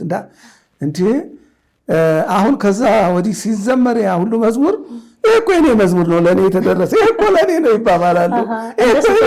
እንደ ስጦታ እያደረጉት እና አሁን በዓለም ተናኝቷል የሰርግ መዝሙር ማለት ነው። እና እዛ ስነ ጽሁፍ አቀርባለሁ ሁልጊዜ እና በእያንዳንዷ ስንኝ ሳቅ በሳቅ ነው የማደርጋቸው። ታዳሚውን ድንኳን ይተከላል እዛ ላይ አቀርባለሁ እና እንደዚህ እንትን ስል እዛ አንድ ቀሲስ ኃይሌ ያየለ የሚባል የገዳሙ እንትን በሾፈርና በግልጋሎትም በትምህርት ቤቱም አስተዳደር የሚሰራ ነው። ትልቅ ሰው ነው።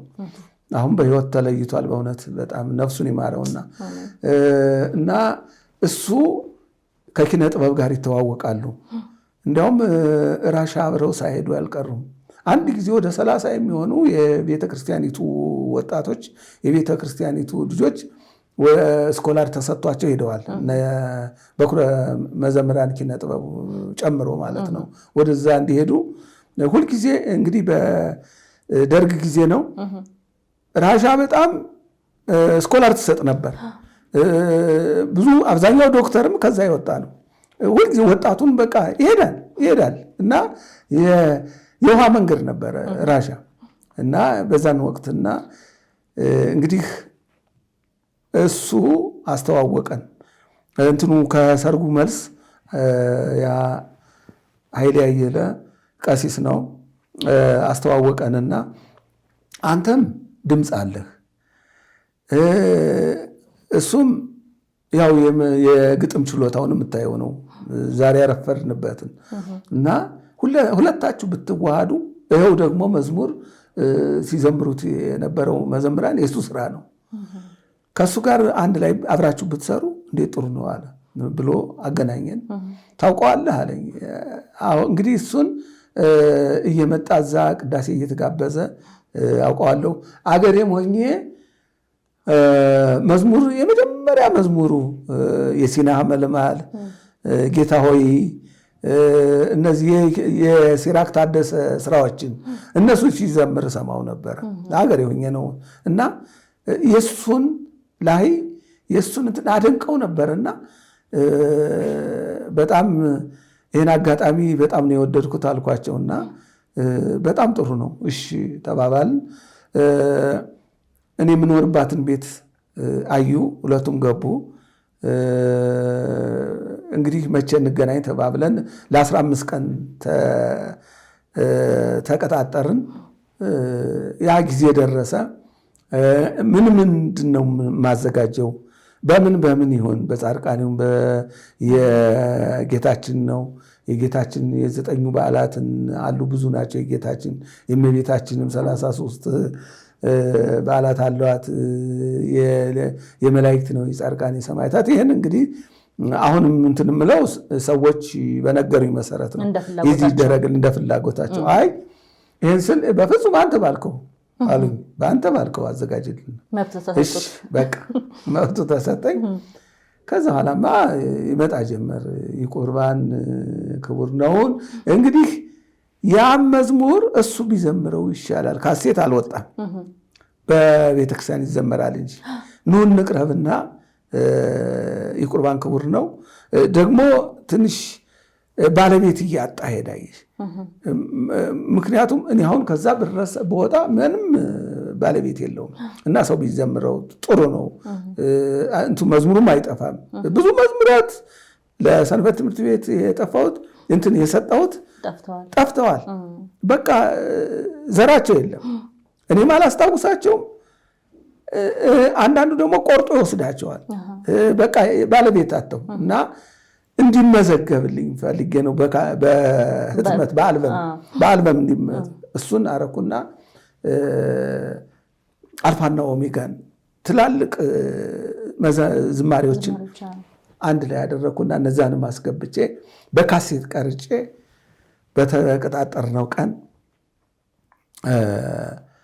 ይኸው እንግዲህ ተዘጋጅቷል አልኳቸው። እኔም ደረቴን ነፍቼ ጥሩ እንደሆነ ራሴ አዳምጨዋለሁ 2-3 ጊዜ ይህን እንደሚሆን ይህን በእኔ ድምፅ ሳይሆን እሱ እንደዘመረው አድርጌ ነበር የሚታየኝ የነበረው።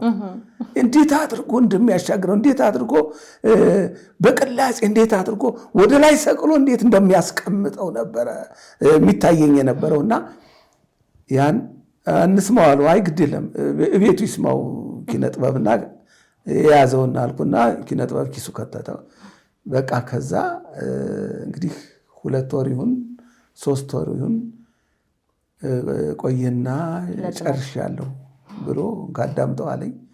አሁን እሱና እኔ እየተቀራረብን መጣን። ሌላ ሰው አላስፈለገንም። በጣም እንግዲህ የሴትና የካህን እንግዳ የለው የሚባል የለ። በቃ እየተቀራረብን መጣን እና ከዛ በኋላ ያንን ካሴት ከቴፕ ሪከርደር እዛ ውስጥ አስገብቼ ሳዳምጠው የተለየ ሆነብኝ። በጣም እንዴ እኔ የሰጠሁህ ነው አልኩት። አይ ታዲያ ከየት አመጣሁት? ፈገግ ነው የሚለው መቼም ፈገግታው የተለየ ነው። እንደዛ ላይ በቃ ጥሩ ነው አሁን ተስማማን። ዜማና ግጥሙ ተሳክቷል። አሁን ወደ አሳታሚ ፍለጋን የዚያን ጊዜ እንግዲህ አሳታሚ ያስፈልጋል። ለምን ማስተር የሚባል ነገር አለ፣ ይሄ ስቱዲዮ የሚባል ነገር አለ፣ ከቨርና ስቲክና ከቨር የሚባል አለ። ከእንትኑ የሚለጠፍ ከካሴቱ የሆነ ጋም ነው ይሄ ነጭ ነገር፣ በእሱ እንዲህ እያደረግን ነበር ተሳብስበን የምንለጥፈው። እንዲህ እያደረግን እንለጥፍ ነበረ በዛ እና አንድ የመርካቶ ማርስ ሙዚቃ ቤት ነበር፣ ቀይረውት አሁን ህዝቡ ወደ መዝሙር መጣ። ዘፈኑን ተው እና መዝሙር ቤት አደረጉት። ያን ሙዚቃ ቤቱን መዝሙር ቤት አደረጉትና አርያም መዝሙር ቤት አሉት። በሩን ቀይረው በቃ ከሳቸው እኔ ያሳትመዋለሁ አሉ። ተመላለሱ። እንግዲህ በምን እንዳልተስማሙ አላቅም፣ ሳይሆን ቀረ። እኔም እንግዲህ አንዴ ለሱ ካዋሃድኩ በኋላ ወደኋላ ነው የምለው። ቀጣዩ ስራ የነሱ ነው በቃ እና ሳይሆን ቀረ። አሁን ከአካባቢው ያለ በቀለ ገበየው የሚባል አንድ ወጣት አለ፣ እሱን ያሳትመዋለሁ አለን። የሆነ ድርጅት አለው። እሺ ብለን በአቋራጭ እሱ ተስማማ፣ አወጣው። ያው እንግዲህ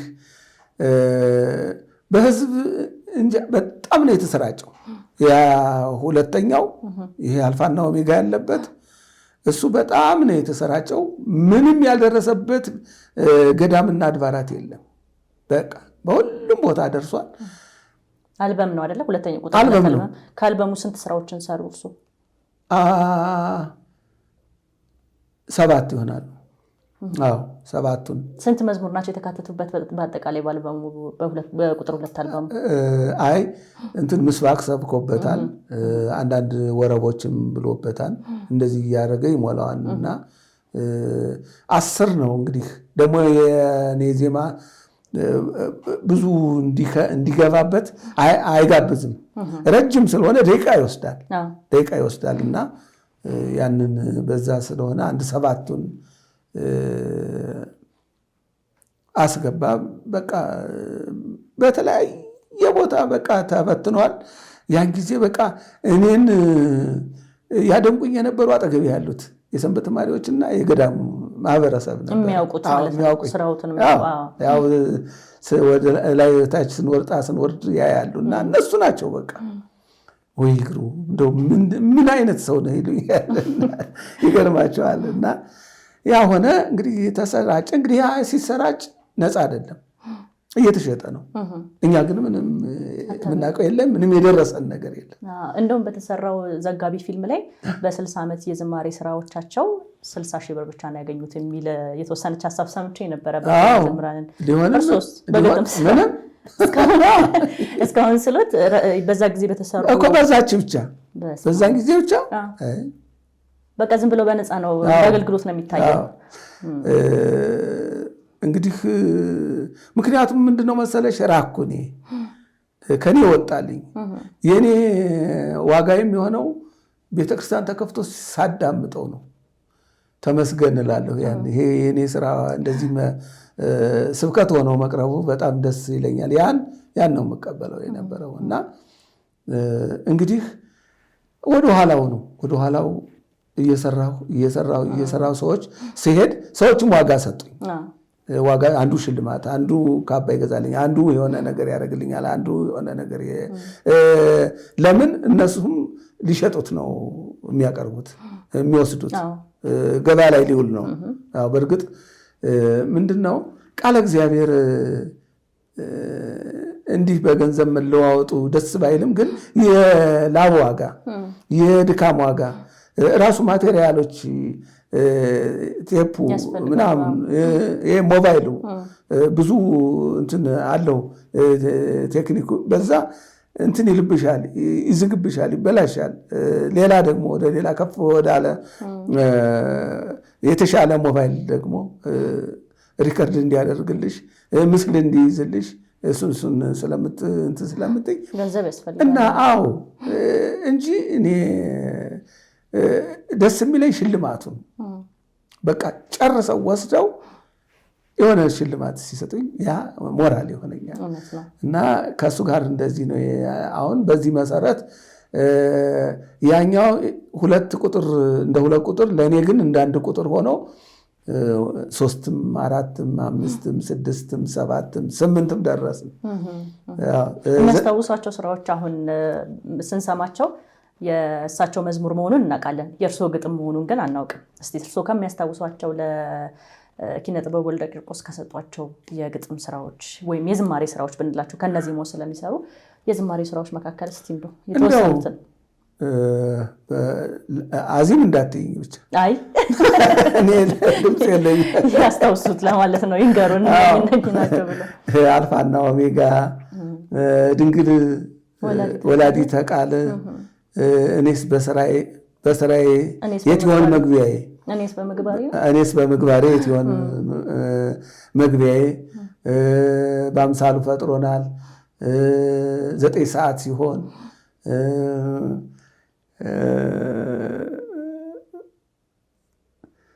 እንደው ብዙ ናቸው። እኔ እንግዲህ ወደ 50 ስላሉኝ ያስቀድመው ስለነገሩ እንትን ነው በየካሴቱ በእያንዳንዱ ውስጥ አንዳንድም ቢሆን ስራውት አለ ማለት ነው። አዎ አለ በጣም አሁን ተዘጋጅቼ ስላልመጣሁ ነው እንጂ ጽፌዋለሁ። ሊስት አድርገውታል። ቁጥር 1 የጻፍኳቸው ሊስት አድርጌያለሁ። ቁጥር 2 እንደዚያው ቁጥር 3 እያልኩ እስከ 8 ድረስ ይዣቸዋለሁ። ግን እንደዚህ የማስታወሱ ይከብዳል ብዙም ስለሆኑ ብዙ ናቸው በጣም እንኳን መዝሙሩ ለማን እንደሰጠው አሁን እየረሳዋቸው ነው። እንዲህ እኮ የሰጠኝ ነው ምናምን ብለው ይደውላሉ። ሲደውሉ በቃ በዚህ ወቅት እዚህ ቦታ ወይ ጅማ ነው ያለሁት ወይ ሐረር ነው ያለሁት አስታውሱም ወይ ባህር ዳር ነው ያለሁት አስታውሱም እያሉ እነሱ ናቸው የሚያስታውሱኝ እንጂ ምንድነው ከብዛቱ የተነሳ ነው። እና እንግዲህ ትልቁ ስራ በሱ ላይ ነው። ሌላዋ ማርታ የምትባለው የመጀመሪያዋ ድንግል የዛን ጊዜ ሐዘንሽ በረታ የሚለው እሱ አለ። ዮሐንስ ሄደ ዮርዳኖስ የሚል ያለበት አለ። የምርትነሽ ለምሳሌ ዮሐንስ የጥምቀተ ባህር አይደለም ምን ነበር የምርትነሽ የምትዘምረው ዮሐንስን ያጠመቀ እሱ እኔ ነኝ የሰጠኋት የምርትነሽ እና እሱም የሰጠኋት የአደባባይ መዝሙር ነው እና ማን ይሁን ባለቤቱ በቃ እንደዛው እንትን ብሎ ይቀር ዜማ የህዝብ ወይም ግጥም የህዝብ እየተባለ ነው ብዙ ጊዜ የህዝብ ይሉልሻል። ኧረ እኔ ከህዝብ ጋር አልሰራሁትም ብቻዬን የሰራሁት በቃ ባለቤት ሲያጡ የህዝብ ይላሉ። እኔ አለው እያሉ ነው አሁን እርሱ። አዎ የለም አሁን የህዝብ የመጣ እንደዚህ አይነት ከቅዱስ ያሬድ ብቻ ነው የመጣ እንጂ የህዝብ የሚባል አሁን የአማርኛ አልበም የለም ባይ ነኝ። የህዝብ የደከምንበት ነው እና እንግዲህ ብዙ ዘማሪያን እነ መርጌታ ፀሐይ ከኛ በፊት የነበሩት እነ መርጌታ ፀሐይ መርጌታ ማናቸው አሁን ትንሽ በጣም ደክመዋል አሉ። እሳቸው እነ ያው በኩረ መዘምራን ኪነ ጥበብ ነው እነ ቀሲስ አበበ ተሰማ እንደዚህ በጣም ጎበዞች ከኛ በፊት የነበሩት ጥሩ እንትን ያሉ። በእርግጥ አበበ ተሰማ ከኛ በኋላ ነው መዝሙር መዘመር የጀመረው። ይሄን የመጀመሪያውን እንትን ካልን በኋላ ወዲያው እሱም ነቃና እንትን አለ እና እነ ታደለ ፊጣ ጥሩ ላይ ያለው እና ብዙ ጊዜ አልደገማትም። ብቻ በዛው በአንድ እንትን አለች ቀረች እንጂ ቢደጋግምና ቢያዜም ጥሩ ነገር ነበር እና የእሱ ብርሃኑ ውድነህ እነዚህ መርጌታ ፀሐይና መርጌታ ብርሃኑ ውድነህ አሜሪካ ነው ያሉት። እዛ ናቸው ያሉት ከእናንተ በፊት የነበሩ ማሪ አገልግሎት። እንዲያውም እስቲ በቅርብ ይመጣሉ እየተባለ እናመጣቸዋለን እየተባለ ሰምቻለሁ ትንሽ እና እሳቸው በጣም ተጠበውበታል የቅዱስ ያሬድን ዜማ በአማርኛ። አሁን እኮ ዜማው እንትን ይሰጣል፣ በወንበር ይሰጣል፣ በትምህርት ይሰጣል። ግን አማርኛው ነው ችግሩ። አማርኛውን የቅዱስ ያሬድ ማድረግ እሱን ይህን የሚሰራ ሰው ሳይ እኔ በጣም ነው የማደንቀው። ያዋሃደ ሰው ይህን ያደረገ ነው እና የአማርኛው አልበም እየጎለበተ መጣ። እንግዲህ ከኔ እነ መላከ ፀሐይ መኮንን እነ መጋቢ ስብሐት በለጠ ይረፉ ሁሉም ብዙዎቹ አሜሪካ ነው ያሉት። ያው ብዙ መምህራንም አሉ። ለእነሱም ያው በቴሌግራም ነው የምንላላከው። አሁንም እየሰራሁላቸው እያስመረቁም አሉ በዛው ሀገር። ያው እና ብዙዎችን እንግዲህ ይሄ የየአድባራቱን ልጠቅስልሽ አልችልም። ለምን ደግሞ አንድ ፕሮግራም በደንብ እንትን ሊስት አድርጌ ላቀርበው እችላለሁ። የሰሯቸውን ስራዎች ብቻ ላቀርባቸው እችላለሁ፣ የራሴ የሆኑትን። በጣም ጥሩ እና በእውነት ለዚያ ያብቃን። አሜን። አንድ ጽሁፍ ላይ ምን አነበብኩኝ? ዶክተር ኢሳያስ አለሜ የተናገሩት ነው ተብሎ እኔ እንደ ቸርነትህን መዝሙር አድርጌ የሰራሁት ኪነ ጥበብ ቀደሰው ቅዳሴ አድርጎ ሰራው የሚል ሐሳብ አንብቤ ነበርና እርስዎ መዝሙር አድርገው ሰጥተውት ኪነ ጥበብ የቀደሰበት ስራ አለ ወይስ እንደዚህ አይነት አጋጣሚ ያሉት?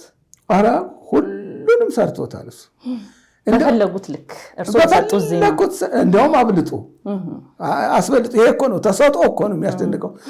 ነግሬሻለሁኝ ብዙ ጊዜ ወደ ከ3000 በላይ ነው የግጥም ስራዎች። እሱ ምንድነው ረቂቁ ቤት ያለ ዝም ብሎ እንደዚህ እግር ረግጦት ነው የሚሄደው የእንትኑ ብዛት። ወረቀቱ እና እያንዳንዷ ወረቀት አላት እኮ ላለው ቤት ጣላቸዋል። የሆነች አንዲት ገጽ አንድ መዝሙር ይዛለች፣ 4 አንጓ ያላት መዝሙር ይዛለች። ግን እንደቀላል ነገር እዛ ወዲያ ወዲህ ትላለች። ለምን ለሱ ማስቀመጫ እንትን እንዳትይ ወረቀት ተራ ወረቀት ይሆነዋል። ያ እንትን ስላለ ደግሞ እሱን ማሳተም ግጥም ይሆንብሻል። አይዘምርም ራሱ አያዜምም ራሱ ብታሳትም ምንም ዋጋ የለውም። እውነት ነው። ባለ ድምጽ መኖር አለበት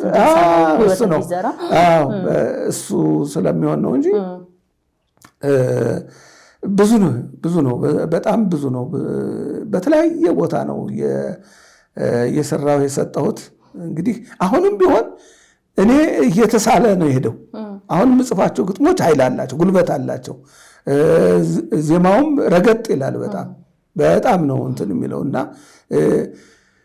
አሁን መዘምራን ኪነ ጥበብ ለመዝሙር የተሰጠ ሰው ነው። በቃ እግዚአብሔር መርጦታል።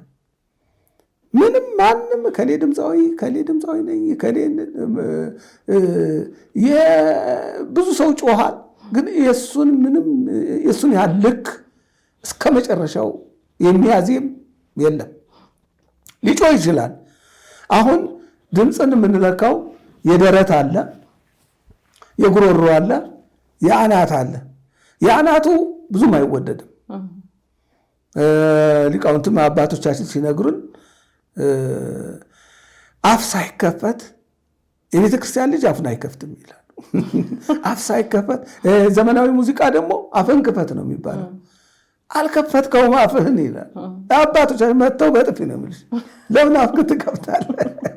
እና ማንጎራጎር ነው በደረት በጉሮሮ። እነዚህ እንትን ታወጭለታለሽ፣ ላይ ታወጭለታለሽ፣ ይንቆረቆራል። ስታስቀምጪው አቆላምጠሽ አሽሞንሙነሽ ነው የምታስቀምጪው። በደንብ እንዲያምር ወይ እንዲያስለቅስ ማሳመን አለብሽ እኮ። መዝሙር ትልቅ ጉልበት አለው ትምህርት ለመስጠት፣ ያን ኃይለ ቃል ለማስተላለፍ ትልቅ ጉልበት አለው። እና ጉልበቱ ምንድን ነው? አጃቢው ዜማው ነው። የልጁ ድምፃዊነት ነው፣ ድምፃዊ መሆኑ ነው ያን ሊያሳምን የሚችለው። አለበለዛ ለራሳችን በቤት አጎራጉረን እንትን ምንላለን። ለራስ ነው የሚሆነው እንጂ ለሕዝብን አያሳምንም።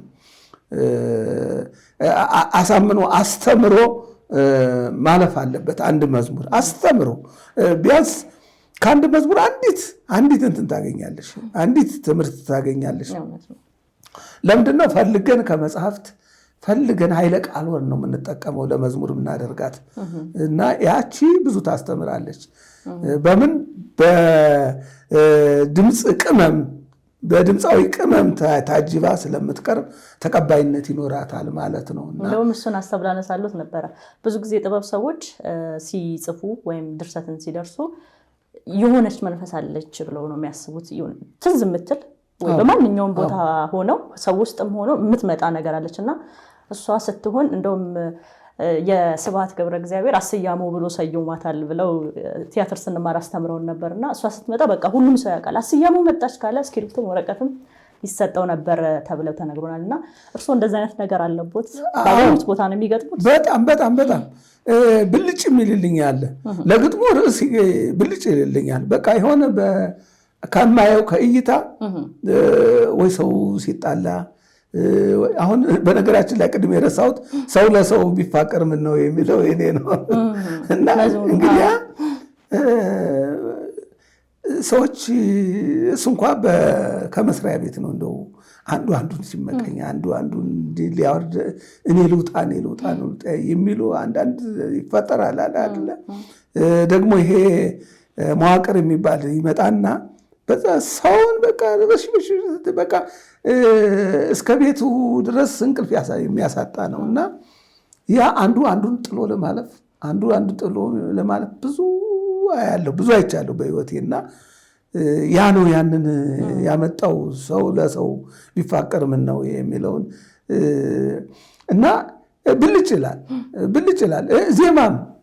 ዜማም እንደው ቤተክርስቲያን ስሄድ የሆነ ወይ ቄሱ ሊጀምር ንባቡን ሲያነብ ወይም አሃዱ ሲል ወይ የሆነ ቅድመ ዓለም ወስከለ ዓለም የሚል የኪነ ጥበብ መዝሙር አለ። አሁን እሱን የፍልሰታ አያስቀድሳለሁ፣ ሁልጊዜ ያስቀድሳለሁና እሱን እሰማለሁ። የእመቤታችን ቅዳሴ ነው በአብዛኛው እዛ በፍልሰታ የሚቀደሰውና ከንባቡ የእመቤታችን ቅዳሴ በጣም በፍጹም የቆምሽበትን የምትረሽበት ነው እና ከሱ ብዙ ግጥም ወስዳለሁ፣ ዜማዎች ወስዳለሁ። በቃ ምንድነው ያ አስቤበት ሳይሆን ብልጭ ይልልኛል። በዚህ ዜማ ብሰራባት ብዬ ቤት በሆነ ግጥም እንትላታ አንጎራጉራታለሁ፣ እይዛታለሁ። አዝማቹና ዘማቹን ከያዝኩ በቃ ችግር የለውም። ሌላውን በዛው ልክ ነው የማስገባውና ይሄ ብልጭ ድንገት ነገር ይፈጠራል ከእንትንሽ ላይ በአይምሮሽ በቃ ብልጭ ይላል። ያንን በጣም ትልቅ ጠቀሜታ አለ። ከሰዎች ከእንቅስቃሴ ከአባታዊ እርምጃ ከአባታዊ ትትና ከአባቶች የምታየውን ትልቅ በረከት እሱን ትወስጃለሽ። የቤተ ክርስቲያናችን ስርዓቱ ራሱ ያስተምርሻል። እሱ ነውና እንግዲህ ከልጅነቴ ጀምሮ ከቤተ ክርስቲያን አልተለየሁም። ያ ይመስለኛል እንግዲህ ከኪነ ጥበቡ ጋር አዋሃደኝ። በጣም ነው ያዋሃደኝ። እንግዲህ ይሄ የተለያየ ጽሁፍ እንድሰራ የሚረዳኝ እንደው ጸሎቱም ትልቁ ነገር ነው። ያ ሁሉ ተደማምሮ ቤተክርስቲያን በዚህ ጠቅማኛለች ማለት ነው። የኪነ ጥበብ ሰው እይታውም የተለየ ነው ስለሚባል ሰዎች ጥቃቅን ናቸው ብሎ የሚንቋቸውን ጉዳዮች እርስዎ በትኩረት ነው የሚያዩት ማለት ነው። መነሻ ሀሳብ እንዲሆኑት እያንዳንዱን እርምጃ ያለሁኝ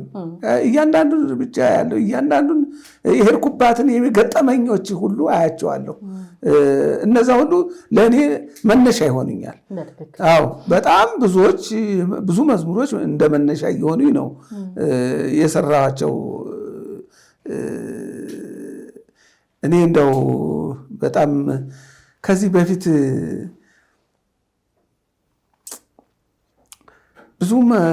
ብዙ ግጥሞችን በተለይ የግጥሞች መነሻዬ የሰው እንቅስቃሴ ነው፣ የማህበረሰቡ እንቅስቃሴ ነው።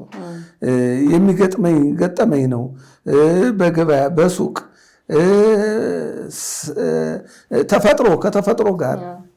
ከተፈጥሮ ጋር የሚደረገው ግጭት፣ ሰው ለሰው የሚደረገው ግጭት፣ ሰውና ሰው የሚደረገው ግጭት፣ ሰውና ተፈጥሮ የሚያደርገው ግጭት፣ እሱ ሁሉ እንግዲህ ለጽሁፌ መነሻ ይሆነኛል። ለዜማዬ ያው ቅዱስ ያሬድ ነው። በፍጹም ጥንቃቄ የማደርገው ከቅዱስ ያሬድ እንደወጣ አልፈልግም። ዜማን በተመለከተ ወደ መጨረሻ ላይ አንድ ጥያቄ ጠይቆታለሁ። ግን እስኪ አሁን ደግሞ ወደ ጥበብ ስራዎች እንምጣና ሀገርኛ በሚሸቱ ሀገርኛ ቃና ባላቸው ፊልሞች ላይ አይቼዎታለሁ። አልተሳሳትኩም አይደል? እስቲ ፊልሞችንም እንደሚሰሩ እንዲሁም ደግሞ ምን አይነት ፊልሞች ላይ እንደተሳተፉ ብዙዎች እንዲያዩዋቸውም ደግሞ ፊልሞቹን ሀሳቦቹ እኔ ያዩዋቸው በግሌ ሀሳቦቹ ደሳስ የሚሉ ስለሆኑ ከቤተክርስቲያንም ጉዳይ ጋር የተገናኙ ሆኖ አይቻቸዋለሁ እና እስቲ ወደዛ ደግሞ እናምራና ያችን ሀሳብ ያንሱልን። እንግዲህ ቤቶች ላይ ነው ትልቁ ነገር። ሰርቻለሁ፣ ብዙ ፊልሞችን ሰርቻለሁ። የምሰራው እንትኑን አይቼ ነው፣ ስክሪፕቱን አይና ለእኔ የሚመጥነኝ ከሆነ እሰራለሁ፣ የማይመጥነኝ ከሆነ ይቅርታ ብዬ ነው የምመልሰው። እና ቤቶች ላይ የአንዲት ሴት ባል ሆነን ተጣልተን መንገድ ላይ የምናደርገው መጫጫህና እንትን ነው። እዛ ደግሞ በሽማግሌዎች መሃል ቀርበን ያው እኔ ጥፋት እንደሌለብኝ እሷም ጥፋት እንደሌለባት የምናደርገው ሙግት እና እሱ ነው። ሌላው ፎጋሪና ፎካሪ የሚል አንድ ዩቲዩብ ላይ ታገኘዋለሽ። በሱ ላይ ደግሞ እንዲሁ ባለቤቴ ጠፍታ ልጆቼን ብቻ እያሳደግኩ በጣም የሚያሳዝን ነው። እኔም ከቤት ወጥቼ ባለመስማማት በጣም በሚያሳዝን ሁኔታ ነው። እሱን ዩቲዩብ ላይ ማየት ይቻላል። ፎጋሪና ፎካሪ የሚል ነው እና ምስኪን ድሃ ሆኜ ከአንድ በረንዳ ተጠግቼ ያንን ባህሪ ይገርምሻል ተወጣሁት። እንደው ራሱም ይጋብዘኛል መሰል አፈጣጠሬም ለዛ የሚወስድ ነው መሰለኝ። በጣም ምስኪን ሆኜ ያንን የተወጣሁት አለ። እንግዲህ ሌላው ደግሞ እንደ ምሁራን ሆኜ በአንድ የዩኒቨርሲቲ ስብሰባ ላይ ሆኜ እንግዲህ የዕቁብን መስርት ተብሎ እሱም አለ ከና አሸናፊ ጋር ነው የሰራሁት። ማንን በለው ስሙን ሲባል አበበ በስኦ በላን በለው ብዬ ያን እላለሁ። እንዴት አበበ እንዴት በሱ ይበላል ለምን ቁርጥ አይበላም ምናምን በጣም የሚያስቅሽ በተለያየ ቦታ ያነሳሉ። ያው አርቲስቶች ናቸው የሚያስቅ እንትን ነገር ነው። እንግዲህ አጨራረሱ ያው እንግዲህ መጨረሻ ያው በምክር ነው የጨረስኩት። እሱም ዩቲዩብ ላይ አለ። እኔ ያየሁት ቀዩዋ ቀን የሚል ይሄኛው ማለት ነው። አዎ እኔ ያየሁት ግን የሆነ የብራና መጽሐፍ ጠፍቶ አይነት ነገር መጨረሻ ላይ እርሶ ጋር ይገኛል። ልጅቷ ዋና ካራክተሯ መታ ከእርሶ ታገኘዋለች እና እንደዛ አይነት ይዘቱ ቤተክርስቲያናዊ አይነት ነገር የሆነ ፊልም ላይ 2 ፊልም እንደዚህ አይቼዋለሁ። አዎ አይ ማስተውስት ከሆነ አላስታውሰውም ብዙ ወደ 20 የሚደርስ ያው አጫጭር ነው እንጂ ወደ 20 የሚደርስ ፊልም ተሳትፌያለሁ። እኔ እንግዲህ ቅድም እንዳልኩሽ ከቴክኒክ በስተቀር የሚቀረኝ ነገር የለም። ሰው የሰራውን ነገር ሰርቼዋለሁ። በቃ በእድሜ ቁጭ ብዬ አላለፍኩም። ያሳለፍኩት ዘመን የለም። እንዲሁ በዋዛ ያሳለፍኩት ትዝ የሚለኝ ዘመን የለም። በቃ ሰርቼበታለሁ። አይ አገኘሁበት የሚል እሱ ሌላ ነገር ነው። ግን እኔ ሰርቻለሁ። በአይምሮም በአካልም በሁሉም ሰርቼበት ነው ያለፍኩት። በቲያትሩ ገባለሁ፣ በመዝሙሩ ገባለሁ፣ በግጥሙ ገባለሁ፣ በስነ ጽሁፍ፣ በአርትዖት እገባለሁ። እንደውም ቲያትር ሁሉ 20 ነኝ። አንድ ቲያትር ይሰጥቼ በአዲስ ዘመን ጋዜጣ ወጥቷል እና የጻፉት ግን በብዕር ስም ነው። በብዕር ስም ነበር።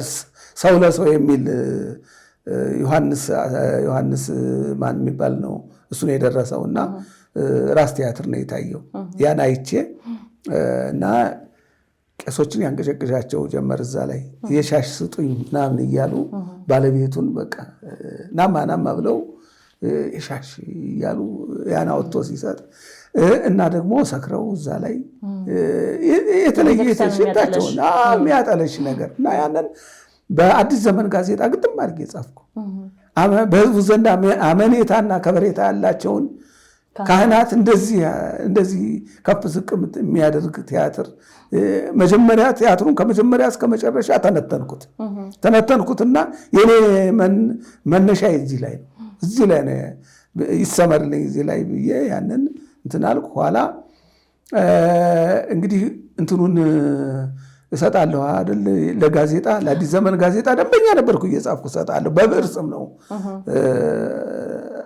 እና ጌራ መድኃኒት የሚል ነው ስም የነበረኝ እዛ ላይ በብዕር ስም ነውና እነሱ ግን ያውቁኛል። አዘጋጁ በተለይ ያቀኛል ስለሚሰጧቸው ስለምሰጠው በአካል ያቀኛልና ሰውየው ለምን እንደዚህ አወጣችሁ ብሎ በቃ እንቧከረዩ ያለመጣ መጥቶ ለካ እንትን ይላቸዋል። እባክህ ተወያይ አለኝ። እሺ እኔም ቸገረኝ እወያያለሁ አልኩ። ከመምሪያ ኃላፊው ፊት ቀረብን ሁለታችንም፣ እሱም አዘጋጁም አለ። ቀረብን። አዎ እንደዚህ ይደረጋል እንዴ? እነዚህን የመሰሉ በህዝብ ዘንድ ትልቅ ክብር የሚሰጣቸውን እዛ እንዴ እንደው ሌላው ይቅር መድረክ ላይ ሽንቱን ሲሸና ያ መጋበዝ ይሄ ትንሽ አያጠለሽም ምናምን በቃ እንደውም እንግዲህ አንዳንዴ ውስጤ ሲሆን ምርር ነው የምለው። ያን ስል የመምሪያ ኃላፊው እሱ ትክክል ነው ይህንማ ማመን አለብህ አለው። እኔ ዝም ብሎ ካሉ ባልታ ከመሬት ተነስቶ ስምህን ያጠፋ መስሎኝ ነው። ይህንማ ከሆነ ልክ ነው። ታዲያ ይህን አይደለ እንዴ ለህዝቡ ማቅረብ ያለብን? ይህን ክስተት እኮ ነው እናንተ ልታስተምሩ ነው። እናስተምራለን ስትሉ አጠፋችኋል። እና ያን ተባብለን ሌላም የጨመረበት ነበር አዘጋጁ። አንተ እሱን አስተካክል፣ ይሄኛው ግን ትክክል ነው አለው። በዛው ወጥቼ አያለው ሰውየውን ስሜን ነው የማውቀው እንትን የሚያውቀው። አንድ ጊዜ ባህል ሚኒስቴር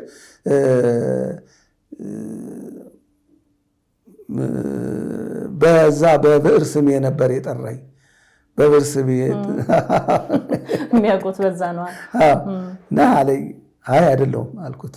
ክበብ ተገናኝተን ነው። አይ አይደለሁም አልኩት። የመታወቂያ ስሞት ሌላ ስለሆነ መጠየቅም አልቻለም። መልካም እንግዲህ አሁን ላይ በማህበረ ቅዱሳን አገልግሎት ላይ ነው የሚገኙት። የሙሉ ጊዜ ስራውትም እዛ ነው ያለው አይደለ? በአርትዖት ስራ ላይ የመዝሙር አርትዖት ስራ ላይ ነው የሚገኙትና እንደው በሚዲያውም በኩል ቆጣ ብለው የመዝሙር ዜማዎች ላይ አሁን የሚሰሩት ላይ ከድሮቹ ጋር እያነጻጸሩ ሲቆጡ ሂስ ሲሰጡ አይቾታለሁ እኔ በግሌ። እንደው ግን ይሄን ለማለት ያስቻሉት ምንድነው? ምን አይነት ስሜት ነው ያነሳሳውት እንደዚህ አይነት ሂሶችን ለመስጠት? እንግዲህ የገባኝን ያክል የቅዱስ ያሬድን ዜማ መዘመር እንዳለበት አምናለሁ። ከሱ አንጻር ሲበላሽ ድምፅ መቼም በመጠኑም ቢሆን ሰጥቷቸዋል። ያ የሰጠው ሰው ድምፁ ያለው ሰው እግዚአብሔርን ማመስገን አለበት። አማርኛና ዘፈንና መዝሙር ለይተን ማወቅ አለብን ነው በቃ። እሱ ነው ወደ መቆጣት የሚያደርሰኝ። እናገራለሁ፣ ይሄን ያውቃሉ፣ ግን ተቀባይነት በህዝብ ዘንድ ተከታይ እያበዙ የሚሄዱት ይሄን መስማት አይፈልጉም። ላይ ጣራ ደርሰዋል። ያ ያናድደኝና ስናገር ስሜት ውስጥ እገባለሁና እቆጣለሁኝ። ምክንያቱም መዝሙር ከሆነ መዝሙር ነው፣ ዘፈን ከሆነ ዘፈን እኮ ያ ብሔራዊ ቲያትር የነበርኩበት ነው አይደል? ለእነሱ አንድ ሚሰጥቼ አላውቅም። ለምን? ቦታው ነው፣ በቃ ቦታው ነው፣ የተሰጠው ቦታ ነው። እንግዲህ እግዚአብሔር ይቀበለው፣ እግዚአብሔር ዘፋኝ አይጸድቅም። ያ እንግዲህ የእሱ ስራ ነው። አሁንማ እንደ ቢዝነስ ሆኗል፣ ስራ ነው። እንግዲህ አንድ ሰው ቤተሰቡን የሚያስተዳድረው ሄዶ ዘፍኖ መጥቶ ነው።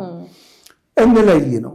ይሄ ቤተክርስቲያን ነው። የቄሳርን ለቄሳር ነው የምናቀርበው፣ ቤተክርስቲያን ነው።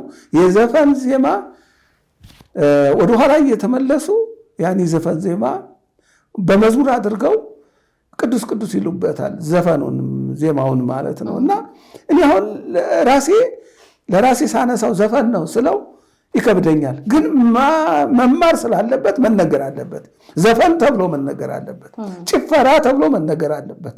አለዛ በትህትና በማሸብሸብ በእርጋታ ልክ እንደ ዋናተኛ ማህሌት ላይ ሊቃውንት እንዴት ነው የሚያሸበሽቡት? እንዲህ ወደዛ በቃ እንደው ባህሩ እንደዚህ እንደሚሄድ ዘመም ነው የሚሉት እንጂ እኔ አሁን ከበሮ ይዞ የሚሽከረከረውን ሰው አልወደውም። እሱ አልመታውም እኮ በአናቱ እኮ ነው ያሽከረከረው። ያ አሁን ምዕመናን ጎበዙ ከበሮ መች የሚሉት እሱን ነው። አይደለም፣ ጎበዝ አይደለም፣ በጣም የወረደ ነው። እንደዛ መመታት የለም። መሽከርከር ምን አመጣው? በትክክለኛው ከበሮውን መምታት፣ በረጋ መንፈስ መምታት፣ ስርዓቱን ጠብቆ የዜማውን ስልት ጠብቆ ያለመሳሳት፣ ያን ከተወጣ ያ ነው ከበሮ መች የሚባለው እንጂ እንደዚህ እናቶቻችን የምጥቻ ዶሮ የሚባል አለ እዚህ የሚያዞሩት፣ እንደዛ መዞር የለበትም፣ እንደዛ መሆን የለበትም። እንዲህ መንፈሳዊ ቦታ መሆኑን ለምን እንረሳዋለን? የምናቀርበው እኮ ቃል እግዚአብሔር ነው። ይበል በትህትና ይሁን ነው። ዘፈን ስጋዊ ስሜት ያመጣል፣ ጭፈራ ስጋዊ ስሜት ያመጣል። አባቶቻችን ማህሌቱ ሲደምቅ በቃ ይላሉ፣ በጸናጽል አያስኬዱም፣ ይሄዳሉ፣ ወደ መልኩ ይመለሳሉ፣ መልኩን ያመረግዳሉ እና ወደዚህ ነው የሚመለሱት። በጣም ወጣቶቹ ያውም እምቢ ያሏቸው ከፍተኛ ደረጃ ያደርሱታል ሽብሸባውን እና ያን ብዙ አይፈለግም። አሁን ደግሞ አጫብር የሚባል መጥቶ ወይ አጫብሩን በትክክል አልተባለም። አጫብሩ ደግሞ እያበላሻቸው ነው ሰንበት ወጣቶችን። ሌላ ዳንስ እያደረጉ እየተጠቀሙበት ነው። ሌላ ዳንስ እስኪ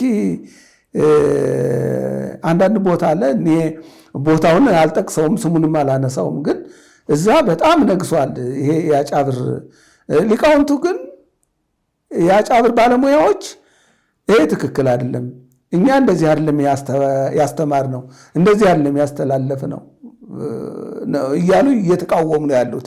እንደውም በቅርቡ አሁን ሲኖዶስ አጫብር ይቅር ብሎ እንዴ በዚህ በነሱ በወጣቱ ባበላሸው ይሄ መደበኛው ሊቃውንቱ የተማሩትን ከምን ይሁን ተብሎ እንደገና ተመለሰ እና እነዛ ሊቃውንቶች ስላሉ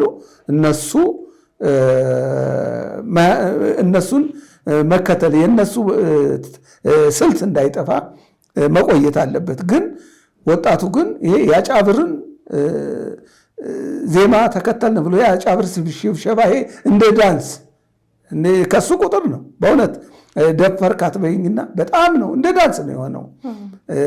የመቋሚያው እንደዚህ አወራወር የሰውነታቸው ልገልጸው አልችልም። ታገኙታላችሁ በሶሻል ሚዲያ ላይ በብዛት ተለቋል። እና ይሄ አግባብ አይደለም በሚል ያ ነው እንግዲህ ይሄኔ ቁጣ በጣም እቆጣለሁ። ምንድነው የምቆጣው? በስሜት ነው። ዝም ብዬ ልናገር ብዬ አልናገርም። ስሜት ከውስጥ ይገፋኛል። ለምን እንደዚህ ይሆናል? እንዳይቆጡ ሊቃውንቱ እንዳይቆጡ ይፈሯቸዋል። እዛው ዲያቆኑ ወይ ሰራተኛ ወይ ምኑ ይሄን ነገር ቢናገሩ አንተ ምን አገባህ የሚል እርስ በርስ እዛው አንድ ላይ ስላሉ ላይቀበሏቸው ይችላል። እኔ ግን መናገር እችላለሁ ነው መናገር እችላለሁ። እስካሁንም እየተናገርኩ ነው።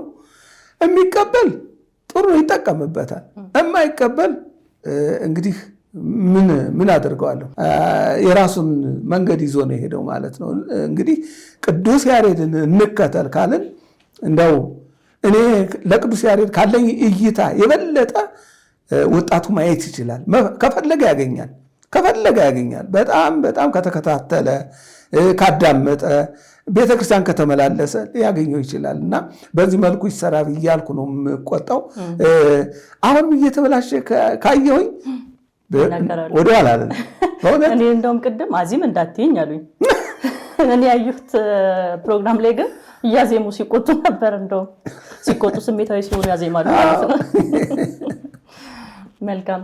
እሺ አሁንስ በምን ስራ ላይ እንጠብቆት? ምን እየሰሩ ነው? ከማን ጋር ከነማን ጋር ከመዘምራንም ጋር ቢሆን በምን ስራ እንጠብቆት?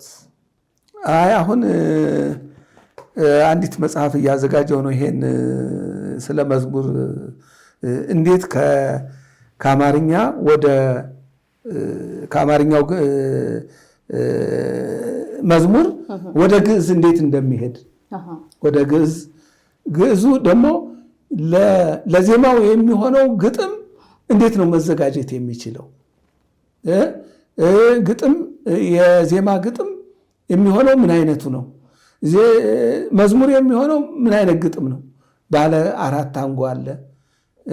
4x4 ነው የምንለው። ባለ አራት አንጓ አለ። አዝማቹና ዘማቹ መሀል አዝማቹ እየገባ እነዚህ ባለ አራት አንጓዎቹ አራት ናቸው የሚሆኑት። 4x4 ስንኝ በሱ አለ። 3 ስንኝ 3x4 ደግሞ የምንለው አለ። 4 አንጓ ሆኖ ደግሞ እንትኖቹ 3 ስንኞቹ 3 የሚሆኑ አሉ። እሱ አለ። ተቀባይና አቀንቃኝ የምንለው አለ።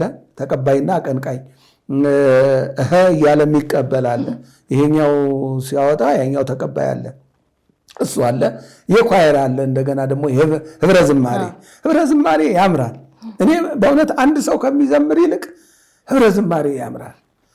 አሁን እኔ እንደው ያላፋት ዝማሬ በጣም የሚመስጥ ነው። ለምን ያንድ ሰው ብቻ አይደለም የሚታየው፣ ያ ሁሉ ተቀላቅሎ ያ ሁሉ ሴቱም ወንዱም ትንሹም ትልቁም ሽማግሌውም ሁሉም በአንድ በህብረት ሲያቀርብ የሚሰጠው ተውቦ የመላእክት ዝማሬ ነው። ያ ቅዱስ ያሬድ ዋይዝ የማዘ ሰማይኩ በሰማይ እንዳለው ያን እንደሰማው ነው። እኔም የሰማሁት ያለፈውን በዛ ልክ ነው የሰማሁት እና በጣም ይመስጣል። እና ወጣቶች መመክራቸው በህብረ ዝማሬ መዘመር በቃ እሱ ያምራል። ድምፅ አለኝ ካለ ደግሞ ኃይለኛ ድምፅ መኖር አለበት። እንደ ኪነ ጥበብ ሊያሳምን የሚችል በቃ ሴቷም ወንዱም ጥሩ ድምፅ ሊያሳምን የሚችል። ምክንያቱም መድረኩን መሙላት አለበት። እንዲህ መቀዝቀዝ የለበትም። ብዙ ህዝብ ነው እዛ የሚያዳምጠው። ትቶት እየተነሳ ከሚሄድ አንዳንድ ኃይለኛ መዝሙር በጣም ሰብሮ የሚገባ መዝሙርና ደከም ያለ መዝሙር ሲቀርብ ሰው ምን ያህል አቀባበሉን እዛ ላይ ነው ማየት የሚቻለው። እየወጣ ይሄዳል። ግን መያዝ አለበት። እንደ ድራማ እንደ ተውኔት መያዝ አለበት። ወጥሮ መያዝ አለበት። እሱ ከሆነ የተስማማ ነው። ሊቃውንቱም አይቆጩም፣ አያዝኑም። በትክክለኛው ድካም ያስፈልጋል። አሁን መዝሙር ሲዘጋጅ የሚደክሙት ከቀረጻው ላይና ከእንትኑ ላይ ነው። ከይሄ ክራርና ትሩን የማስማማት መጀመሪያ ነው እንትን ማለት መጀመሪያ ነው መሰራት ያለበት። ያ ሐሳቡ ዜማው ግጥሙ በደንብ ተዋህዶ ዘማሪው ደግሞ ወደ ውስጡ አስገብቶት የራሱ አድርጎት ሲወስደው በዛ በቃ ተቀባይነት ይኖረዋል። እንደዛ ተደርጎ ቢዘመር ነው ጥሩ ባይነኝ እና እንግዲህ ይሄን ይመስላል። ህብረ ዝማሬ ላይ ያሉትን ሐሳብ እንዲያጋሩ ይፈልጌ ነበር። አሁን ስላነሱት በዛ እንይዘዋለን። እንግዲህ ስለ አላፋት ዝማሬ ካነሳን አይቀር አንድ ጥያቄ እዚህ ጋር ላክልሎት። በዚህ አሁን በነበረው የአላፋት ዝማሬ ላይ ብዙ ሰዎች ሁለት ጎራ ለይተው እየተከራከሩ ነበረ። በ28 መሆኑ እንግዲህ ኢጃት እንዳወጣው መግለጫ ከሆነ በ28 ብዙ ወጣቶች ከቤተክርስቲያን ስርዓት ውጪ በተለያዩ ቦታዎች አልባሌ ቦታዎች ላይ ዘፈን ኮንሰርቶች ላይ ነው የሚገኙትና ይህን ወጣት ለመያዝ ነው በ28 የአላፋት ዝማሬ ብለን እንዲያመሰገን ያደረግነው የሚል ሐሳብ ሰጥተውን ነበረ። ከዛ በኋላ ህዝቡ ደግሞ ሌላ ጎራ ላይ ወይም ሌላ ጽንፍ የያዘው ህዝብ ደግሞ ተመልሶ መጥቶ ምንድን ነው ያለው? በ28 ዝማሬውን ከተካፈለ በኋላ ህዝቡ የቤተክርስቲያን አገልግሎት ባዶ ይሆናል፣ ቅዳሴውን የሚያስቀድስ ወጣት እየታጣ ነው የሚል ትልቅ ተቃውሞ አንስተው እየተከራከሩ ነበረ። ከዛ በኋላ እንግዲህ የዘንድሮው የ2018 የአላፋት ዝማሬ ከተከናወነ በኋላ እርሶም የነበሩበት ማለት ነው፣ ወዲያው በማግስቱ መግለጫ ወጣ ኢጃት በ28 የነበረው የአላፋት ዝማሬ በዋዜማ ወይም በ27 እንዲሆን። ይህም የተደረገበት ምክንያት በ27 የአላፋት ዝማሬ ይከናወናል፣ በ28 ደግሞ የአላፋት ቅዳሴ ሁሉም በየአጥቢያው በየደብሩ ያስቀድስ የሚል ሐሳብ ይዘን ነው የሚል መግለጫ ወጣ። እንግዲህ እዚህም ላይ አልታረፈም፣ ሌላ ጥያቄ ተነስቷል። በ27 ወይም በዋዜማ ቤተክርስቲያን በ29 ገና ከሁለት ቀን በኋላ ወይም ደግሞ በሌሊት በቅዳሴዋ ነው ተወለደ ብላ የምትዘምረው። ታዲያ ህዝቡ በ27 ገና በዋዜማ ተወለደ ብሎ እንዴት ይዘምራል የሚል ጥያቄ ተነስቷል። እስኪ እነዚህን ምላሽ ይስጡልን እንደው እንደ ግል አስተያየት። እንግዲህ እንደ ግል አስተያየት ነው። ሁለት ጎራ አለ። እንግዲህ የራሳቸው እውነታ ማን ላይ እውነት እንዳለ እንግዲህ እየቆየ የሚገለጽ ነው። ራሱ አምላካችን ይገልጸዋል። ከሌ ልክ ነው ከሌ ልክ አይደለም፣ እዛ ውስጥ አንገባም። የምንገባ አሁን የራሴን የግሌን አስተያየት ነው። በ27 ቀድሞ መደረጉ ቀለሙ ያው ነው፣ ግን የሚያመጣው ለውጥ ምንድነው? በ28 ያ በ27 ተዘምሮ በ28 ወደ ምግቡና መጠጡ ወደ ዳንሱ ሂዱ እንደማለት ነው። ይሄ ህዝብ እኮ የመጣውን ህዝብ ነው ማየት።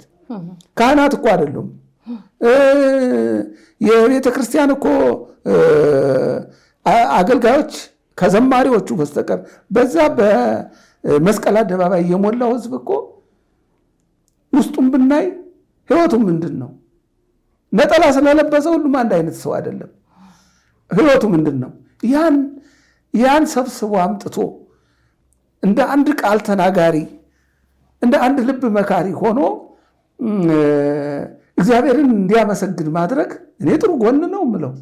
ጥሩ ጎን ነው። ምንም የሚያመጣው ፋላሲ የለም። ያ ሆቴል ሲያማርጥ፣ ጭፈራ ቤት ሲያማርጥ፣ ናይት ክለብ ሲያማርጥ፣ የት ሆቴል እንሂድ በግሩፕ አሁን ቤተሰብ የሚወጣበት ነው። በቃ በአብዛኛው ምናልባት ቆራቢዎች ካሉ እዛ ቤት እናትና አባት ሊሄዱ ይችላሉ እንጂ ወጣቶቹ አይሄዱም። ወጣቶቹ ወደ ቤተክርስቲያን ለመቁረብ አይሄዱም። እንደዚህም ነጭ ለብሰው እዛ ቤተክርስቲያኗን የት ያየነው ነው? ውስጥ የሚገቡት ያቺ ቤተክርስቲያኗን ብቻ እንጂ ውጭ እኮ ግቢው ባዶ ነው እኮ። ከዚህ በፊት ነበሩት ነው የሚሉን? አዎ ከዚህ በፊት ያለው ባዶ እኮ ነው። የአእላፋት ዝማሬ ሳይጀመር ሳይጀመር ባዶ ነው። እንኳን እሱ ሰንበት ትምህርት ቤትም ልጆቹ ተዘጋጅተው ምን ብለው ድራማው፣ ተውኔቱን፣ ስነ ጽሁፉን ተዘጋጅተው ተመልካቹ ትንሽ ነው የሚሆንባቸው። ለምን አልተለመደም? አሁን ይሄ የመጀመሪያው ወደ ቤተክርስቲያን የማቅረብ የመጀመሪያ ሂደት ነው። ይሄ ያ የመጣውን ህዝብ ማየት ነው። ከየት ነው የተሰባሰበው? እንግዲህ ከበረንዳ ሊሆን ይችላል፣ ላጤ ሊሆን ይችላል፣ በጋብቻ ያለ ሊሆን ይችላል። እንደውም ትልቅ ደረጃም ደርሶ ሁሉ ነገር ተሟልቶለት ወደ ቤተ ክርስቲያን ሄዶ አስቀድሶ ቆርቦ የሚመጣው ምን ያህል ሰው ነው? ይሄ እኮ ማቅረቢያ ነው። በቃ ቤተክርስቲያን ማሳያ ነው። ቤተክርስቲያን እንዲህ ነች፣ ቤተክርስቲያን መዝሙሯ ይሄ ነው ብሎ ማሳያ ነው። እና ሌላው ደግሞ ትልቁ ነገር አብረን አንድ ላይ አንድና ሁለት ሰው ከሚዘምር ሁላችንም ምስጋና እናቅርብ። በቃ ፍጡር የሆነ ሁሉ ወደ እግዚአብሔር እንዲያመሰግን የሚደረግበት ሂደት ነው እና በመጀመሪያ ዓላማውን በጣም እደግፈዋለሁ። እንደ ቤተ ክርስቲያን ልጅነቴ በጣም ነው የምደግፈው እና ይሄ የ28ቱ ይሄ ይሻላል ባይ ነኝ። የ27ቱ ወደ 27ቱ ስንሄድ ቀለሙ ችግር የለውም። ከ27 ጀምሮ የመድኃኔ ዓለም ነው፣ አማኑኤል ነው። አማኑኤልም እኮ እዛ ይቆማል፣ ቤተክርስቲያን ይቆማል። አማኑኤል እኮ የልደት መዝሙር ነው፣ ተወለደ ነው በቃ። እና በ28 በ27 ዋዜማ ይቆማል። ዋዜማውም ከሰዓት ነው። እንግዲህ የገና መዝሙር ነው የሚዘመረው፣ የልደት መዝሙር ነው። ስለ ልደቱ ነው የሚነገረው ከ27 ጀምሮ እና ያው 28ም 29ም ስለ ልደቱ ነው የሚነገረው እና ምንም አይርቅም ወደ 27 መምጣቱ። ግን ምንድነው ጋፕ በመካከል ኖረ። እሱ መሆን የለበትም ነው። ይሄ በቃ ወዲያው ምስጋና ቀረበ፣ ወደ ቤተክርስቲያን የሚሄዱት ይሄዳሉ። በአሁን ካሁኑ ትንሽ መሸት ብለዋል። ያሁኑ በጊዜ እንዲሄዱ መደረግ። አጀማመሩ ጥሩ ሰዓት ነው። መንስኤው እኮ ንድፉ እኮ ጥሩ ነገር ነው እኮ እስከ 1 ሰዓት እንዲያልቅ። ከዛ በኋላ 2 ሰዓትም ተጀመረ 3 ሰዓትም ተጀመረ። ማህሌቱ ላይ አብሮ መገኘት ይችላል። ያን የሚከለክለው ነገር አላየሁም። ትራንስፖርት አሁን የዘንድሮ ላይ የሆነው ምንድነው? መሸት ብሎም ፍጻሜውን ስላደረገ ምዕመናኑ ከመስቀል አደባባይ ተበትነው ወደ የቤታቸው ደርሰው እንደገና ድጋሚ ወደ አጥቢያቸው ለቅዳሴ ለመሄድ አልተመቻቸውም። 4 ሰዓት አካባቢ ላይ የተነሳ ፎቶ ራሱ ገና ታክሲ እየጠበቁ ወይም ወደ ቤታቸው ለመሄድ ገና ብዙ መንገድ የቀራቸውን ሰዎች ይታዩ ነበር እዛ መንገድ ላይና ያ ነገር ስላልተመቸ ነው አሁን ማህበሩም ኢጃትን መግለጫ ያወጣው ባየነው አስተውለናል። በ28 ከአእላፋት ዝማሬ በኋላ ህዝቡ ከተበተነ በኋላ ወደ አጥቢያቸው ለመሄድ እንዳልቻሉ አይተናል። ምክንያቱም የትራንስፖርት እንደውም ከመስቀል አደባባይ ራሱ ለመውጣት በእያንዳንዱ አቅጣጫ ተዘጋግቶ ስለነበረ ስላልቻሉ ነው በ27 ያደረግነው እና 28ን ደግሞ ከሚቀጥለው ዓመት ጀምሮ እግዚአብሔር ቢፈቅድ 28ን የአእላፋት ቅዳሴ ብለን ሁሉም አሁን በመስቀል አደባባይ የተገኘው ህዝብ በየአድባራቱ በየአጥቢያው እንዲያስቀድስ የሚል ሐሳብ ነው እንግዲህ ማህበሩ ያንጸባረቀው። አዎ ግን እንደኔ 2 ሰው እናድናለን ስንል 1000 ሰው እንዳንበትን ነው። ስንት ሰው ነው ወደ ቤተክርስቲያን ከዛ ሄዶ የሚሄደው ለቅዳሴ? እነዛም የማይቀሩ ሰዎች ናቸው የሚሄዱት። ወይም እንደው ይሄ 2 ነገር ወዶ አይሆንም ይሄ ነገር። ወይም በቤተክርስቲያን ቅጥር ግቢ ቢሆን እዛው የትም ሳይሄዱ እዛው አሁን ለምሳሌ እንደ ቦሌ መድኃኔ ዓለም እዛው ማስቀደስ እዛው ማለቅ ይችላል ሁሉም ነገር። እነዛ እኮ የሚቆርቡት እኮ እንቆርባለን ብለው ከተዘጋጁ እኮ አይመጡም። እንግዲህ ይሄ ነው። ሁሉም አስቀዳሽ አይደለም ነው የመጣው። እነዛ ቆራቢዎች አንድም አይመጡም። ወደ አጥቢያቸው ነው የሚሄዱት። ሽማግሌዎችም ሊሆኑ ይችላሉ። በጋብቻ እንትን የሚሉ ሊኖሩ ይችላሉ። ሊቆርቡ የሚችሉ ይኖራሉ። በተለያየ የተዘጋጁት ቀጥ ብለው እዛ ነው የሚሄዱት። እኛ እኮ የሰበሰብነው ያን ጊዜ የአእላፋት ዝማሬ እኮ የጃንደረባው ትውልድ የሰበሰበው ጠፍቶ የሚቀረውን ነው። በቃ እዚህ ላይ ነው ትኩረት ማድረግ ያለብን። በፊትም የሚያስቀድሰውን አይደለም፣ የሚያስቀድሰው አይደለም። በቃ ከተማዋን ሲዞር የሚያድር ወጣት ነው ነጠላ ለብሶ የመጣው። በቃ ይሄ ክፋት የለውም። ይሄ ይመሰገናል። ሌላው የውስጥ ነገር አለው። እሱን እስኪደርስ እናየዋለን። ሲደርስ አሁን የምናውቀው ነገር የለም። ገና እንዲህ አይነት ይሆናል፣ ገና እንዲህ ይፈጠራል፣ እሱን አናውቅም። ግን አሁን እየተሰራ ያለው በምናየው በተጨባጩ መልካም ነገር ነው እና ይሄ ትራንስፖርቱ ይቸግር ይችላል። አዎ ይቸግራል። ግን አብዛኛው እንዳየሁት ከሆነ እየተጣመረ ሎንችን የያዘ መኪና የያዘ ራይድ እንትን የያዘ ነው እንጂ በእግሩ ቤቱ ሩቅ የገባ የለም እዛው አካባቢ ካልሆነ በስተቀር። በትራንስፖርቱ በኩል ሁሉም አዘጋጅቶ ነው፣ ሁሉም ተዘጋጅቷል። እንደውም እኔ በዛ መንገድ ነበር ወደ ቃሊቲ የሚሄደው። እስከ አቃቂ ድረስ አልፈው ሄዱ። ብዙ ማዕት ሎንችናዎች አይቻለሁ ነጠላ እንደለበሱ እና ቤታቸው ነው መግባት የሚችሉት። አሁን እኮ 27 አመጣ ነው 28 አመጣ ነው ያልተዘጋጀ ሰው ሊያስቀድስ ሊቆርብ አይችልም። ዝግጅቱ ካለ ግን በምንም አይነት አይቀርም። ያ አሰናክለውም እንዴ ሊያመሰግን እኮ ነው የመጣው። ያን ትቶ እንዴት እዚህ ይመጣል? ወይም በቅርብ እደርሳለሁ ብሎ የመጣ ሰው ነው። እንደሚደርስ እርግጠኛ ሆኖ ነው የሚመጣው እና ወደ 27 ቢሆን የልደቱ ቀለም ነው የሚነገረው። ከዛ ከዋዜማው ጀምሮ ያለው እስከ 29 ድረስ ያለው ስለ ልደቱ ነው። በቃ ስለ ልደቱ ነው የሚነገረው እና ያ ፊትና ኋላ መሆኑ ችግር የለውም። ግን ያቺ 28 የት ይሂድ ነው አሁን መንስኤው እኮ ያን ዋዜማ ያን በየናይት ክለቡ እንዳይሄድ ለመያዝ ነው።